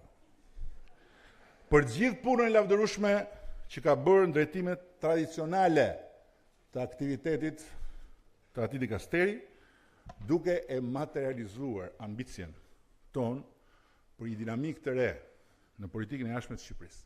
Por, është një por me o të gjatë, sigurisht bie mbi Ditmirin nga sot, bara që është dhe publike, e provës që duhet jap më herët se vonë në çeljen e një rrugë të re për diplomacinë tonë ekonomike. Ministria e Brendshme do ringarkohet Fatmir Xhava si ministri i Brendshëm. Tani kjo është për provokim apo çfarë? Apo nxjerr ndonjëri emocione duke tërkit. Me respektin për gjithçka bëri, në një kohë të shkurtër në udhëheqjen e betejës suksesshme kundër kanabisit. Por ja Fatmirit të besim të plot, që sigurisht është besimi të gjithë, me urimin që të provohet pa humbur kohë, se është njeriu i dur në vend e dur për të garantuar progresin e konsiderueshëm që kemi shumë nevojë në të gjithë spektrin e detyrave të vështira të atij dikasteri. Ministria e Mbrojtjes, duke falendëruar përzemërsisht Mimin për punën e bërë, gjykoj se pasi e dha më të mirë në krye të këtij dikasteri të rëndësishëm, eksperienca e saj e bën ato sot më të vlefshme në një pozicion kyç në grupin parlamentar se sa në kabinetin qeveritar. Stafetën tek mbrojtja do marr prap një grua, Olta Xhaçka. Besoj se Oltës i takon të sprovohet në këtë detyrë të lartë, i ka të gjitha mundësitë, do ketë të gjithë kohën e nevojshme për të dalë me sukses. Pas një paranteze të rrufeshme, pak më shumë se një mujore në krye të ministrie tjetër. Por edhe në këtë rast, është Olta vetë që duhet jap në vazhdimsi provën se ky është një besim i justifikuar. Ministria e Drejtësisë. Një grua do drejtoj edhe dikasterin e drejtësisë, Etilda Gjonej. Aktualisht ajo është zëvendës ministre e drejtësisë dhe me informim dhe karrierë të respektuar, e cila u bë dhe shkak që përpara disa kohësh grupin parlamentar ta mbështeste për të marrë rolin e komisionerit kundër diskriminimit. Fatkeqësisht, Etilda nuk u zgjodh në atë detyrë për shkak se nuk mori mbështetjen e grupeve të tjera. Uroj që ky të ketë qenë fati i mirë i kësaj shumice dhe i qeverisë sonë të re. Banka e provës do të jetë sidoqoftë puna e saj në krye të Ministrisë së Drejtësisë në këtë periudhë kaq vendimtare për drejtësinë që duam për Shqipërinë. Ministria e Kulturës. Edhe kjo ministri mbetet siç është. E di që ka njerëz shumë që mund të çuditen nga ky fakt, se kultura mund të duket shumë e vogël për të mbajtur e vetë me emrin e një ministrie, ndërkohë që sektor të tjerë në dukje dhe në buxhet shumë më të mëdhenj do bashkohen, siç do shikojmë më poshtë në ministritë vetëm. Ka pas dhe propozime publike që unë i kam ndjekur, siç ka pas dhe i bidje absolute në të gjitha shfaqjet e vorbullës hamendjeve apo thashë theme për qeverinë e re, që kultura ishte destinatar të bashkohej me sportin në arsim. Por një ftesë do i bëja gjithë atyre që e dyshojnë këtë zgjedhje për ta mbajtur kulturën të papërzier me sektor të tjerë, që të shikojnë modelet e qeverive të mëdha apo të vogla, pa shkuar larg, po në kontinentin evropian. Janë shumë pakta rastet kur kultura nuk është ministrinë vetë. Ministri i Kulturës do ringarkoj Mirela Kumbaron me dëshirën që të shikojmë zhvillime shumë më dinamike në këtë sektor ku është hedhur një bazë dhe ku këto ndryshime nuk presin 4 vjet. Këto janë 5 ministrit, le të themi klasike, që nuk preken as si strukturë as si emërtim. Tjerat vijnë si poshtë. Ministria e Financave do të bashkohet me ekonominë dhe do të marrë dhe komponentin e punës në ministria aktuale e mirëqenies sociale dhe rinisë. Arsyeja është e thjeshtë, ose arsyeja kryesore është e thjeshtë, ka shumë arsye. Boll me 3 ministri që sorollasin sa në derën e njërës, sa në derën e tjetrës, pastaj tjetës akoma, të njëjtët grupe interesi, morira letërkëmbimesh, të gjitha niveleve, boll me mbivendosje, kundër vendosje, konfliktet brendshme për funksionimin, kush e ka këtë, si e ka, do të bëj ai, të bëjnë ta.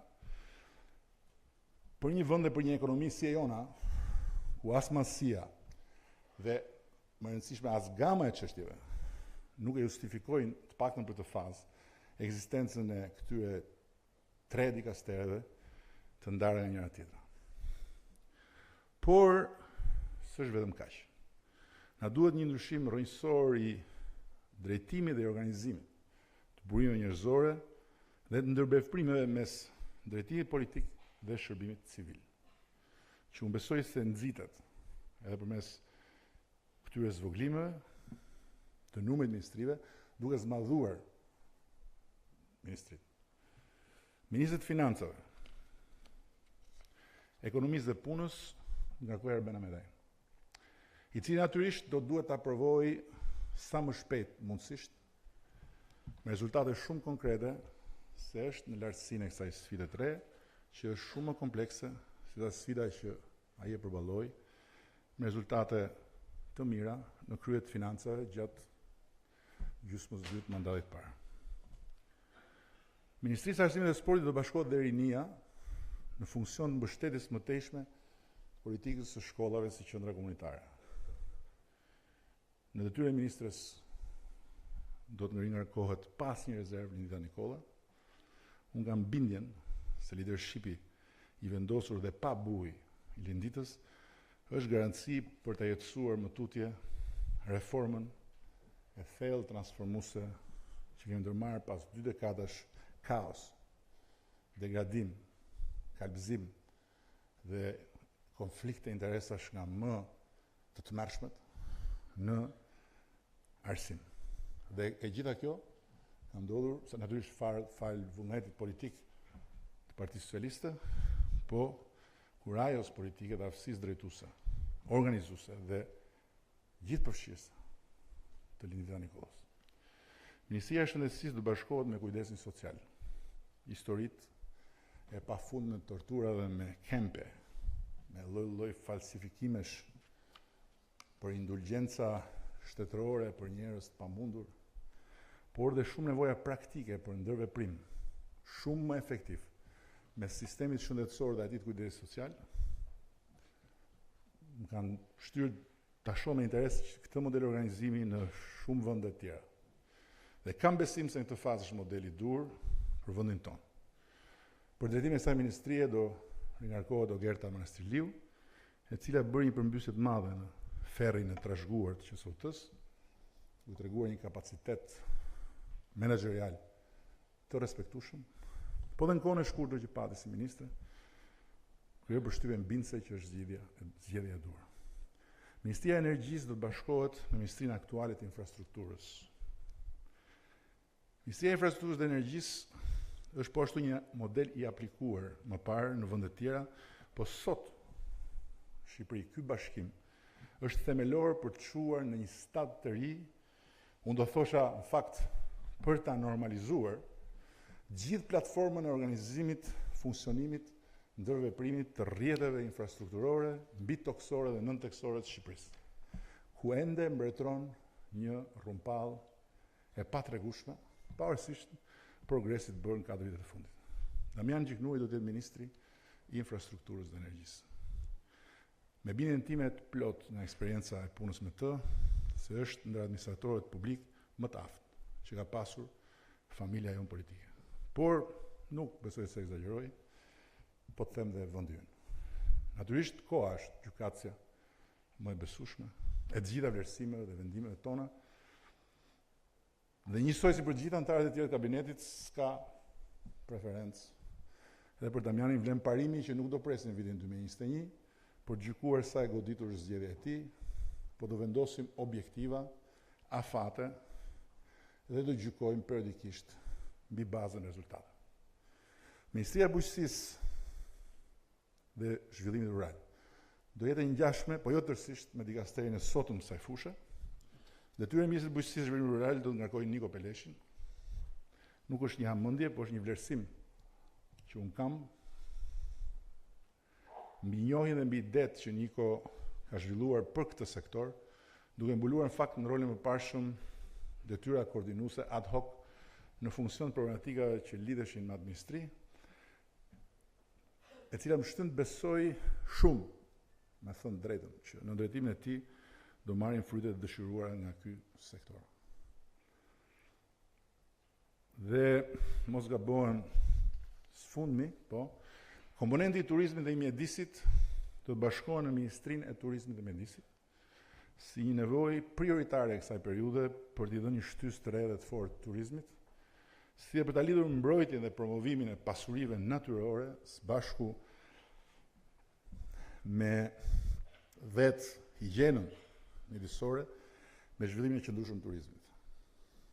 Edhe ky është një model i aplikuar në shumë vende, për arsye të njëjtat apo të ngjashme me ato që janë sot aktuale në Shqipëri, ku vjen fjala për turizmin dhe për mjedisin. Detyra e Ministrit të Mjedisit dhe Turizmit do ngarkojë Blendi Klosin, i cili përveç se ka fituar një përvojë të rëndësishme në drejtimin e dikasterit qendror, ku bëri në fakt plot punë të mira, në vlerësimin tim ka dhe një cilësi shumë të nevojshme për këtë dikaster që është në fakt një dikaster në fushën e betejës. Është një komunikues shumë efikas me çdo shtresë, me çdo grup interesi, me çdo individ. E kanë provuar këtë ata që kanë punuar me të në Ministrinë e Mirëqenies, e kanë provuar këtë ata që kanë punuar me të apo kundër tij në Berat. Këto janë ndarjet dhe bashkimet e blloqeve të mëdha. Dhe s'po zgjatem sot se u bë fjalimi më i gjatë në historinë e drejtimit tim të Partisë Socialiste, që tregon edhe në fakt sa i madh është halli që kam unë, që u mundova ta përshkruaj në gjithë këto minuta. S'po ndalem më gjatë me bashkimet e blloqeve apo nën blloqeve të sektorëve dhe funksioneve që do zbërthehen dhe do risistemohen me ndryshime nga situata ekzistuese. Pra, nëse flasim për bashkim të 2 apo 3 ministrive, nuk do të thotë që ato bashkohen mekanikisht gjitha bashkë dhe gjithçka që ato kanë nuk po zgjatem, kjo do jetë një proces i mëparshëm. Kjo është qeveria me cilën do ta nisim mandatin e ri. A do aprofundojmë mandatin me këtë qeveri? Këto do tregojnë vetëm pasqyrat periodike të rezultateve të çdo ministri dhe ministre. Filozofia, ekipi, fillon dhe mbaron mandatin, mbaroj funksionuari bashkë me mandatin që mbyllëm.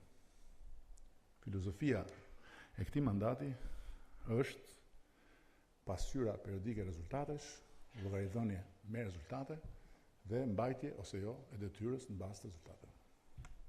Dhe këtë sigurisht nuk e përcaktojnë as klubi klubet e katunit politik, as klubet e katunit mediatik, për përcaktojnë pikërisht këto 3 trupa. Partia, grupi dhe koalicioni qeverisës. Ritmi i punës në mandatin e ri, shpejtësia dhe cilësia vendimarrje, sasia ndërveprime duhet të jenë të gjitha një niveli të pakrahasueshëm për nga intensiteti me mandatin e parë. Ministrat dhe ministrët do të kenë gjithë mbështetjen time që ndryshe nga mandati i parë përsëris do të jetë një besim i kushtëzuar. Vetëm nga ecuria e realizimit të treguesve të performancës për çdo ministër, për çdo ministre dhe për çdo dikaster.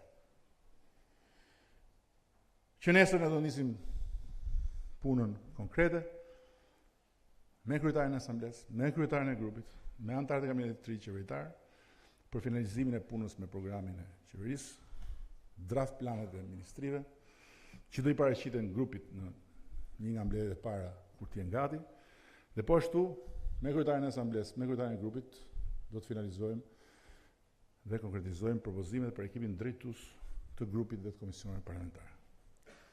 Të dashur dhe shumë dashur shok, shoqe, miq,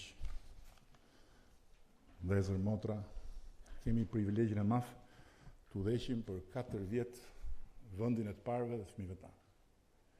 Nuk diu të ketë një nder më të madh në jetën e njeriu, dhe pa diskutim më i nderuari nga të gjithë këtu jam unë, pastaj ata që do ulen në kariket e qeverisë të parlamentit për ta përfaqësuar vullnetin e popullit. Unë di të them vetëm kaq, qofshim në lartësinë e këtij nderi të madh dhe të bëfshim më të mirën për ata që bën për ne më të mirën në 25 sheshor. Shumë faleminderit.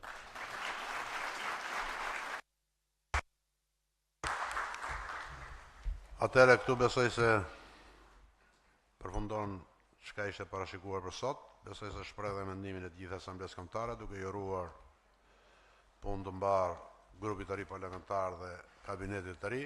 Mbledhjen e deklaroj të mbyllur. Faleminderit.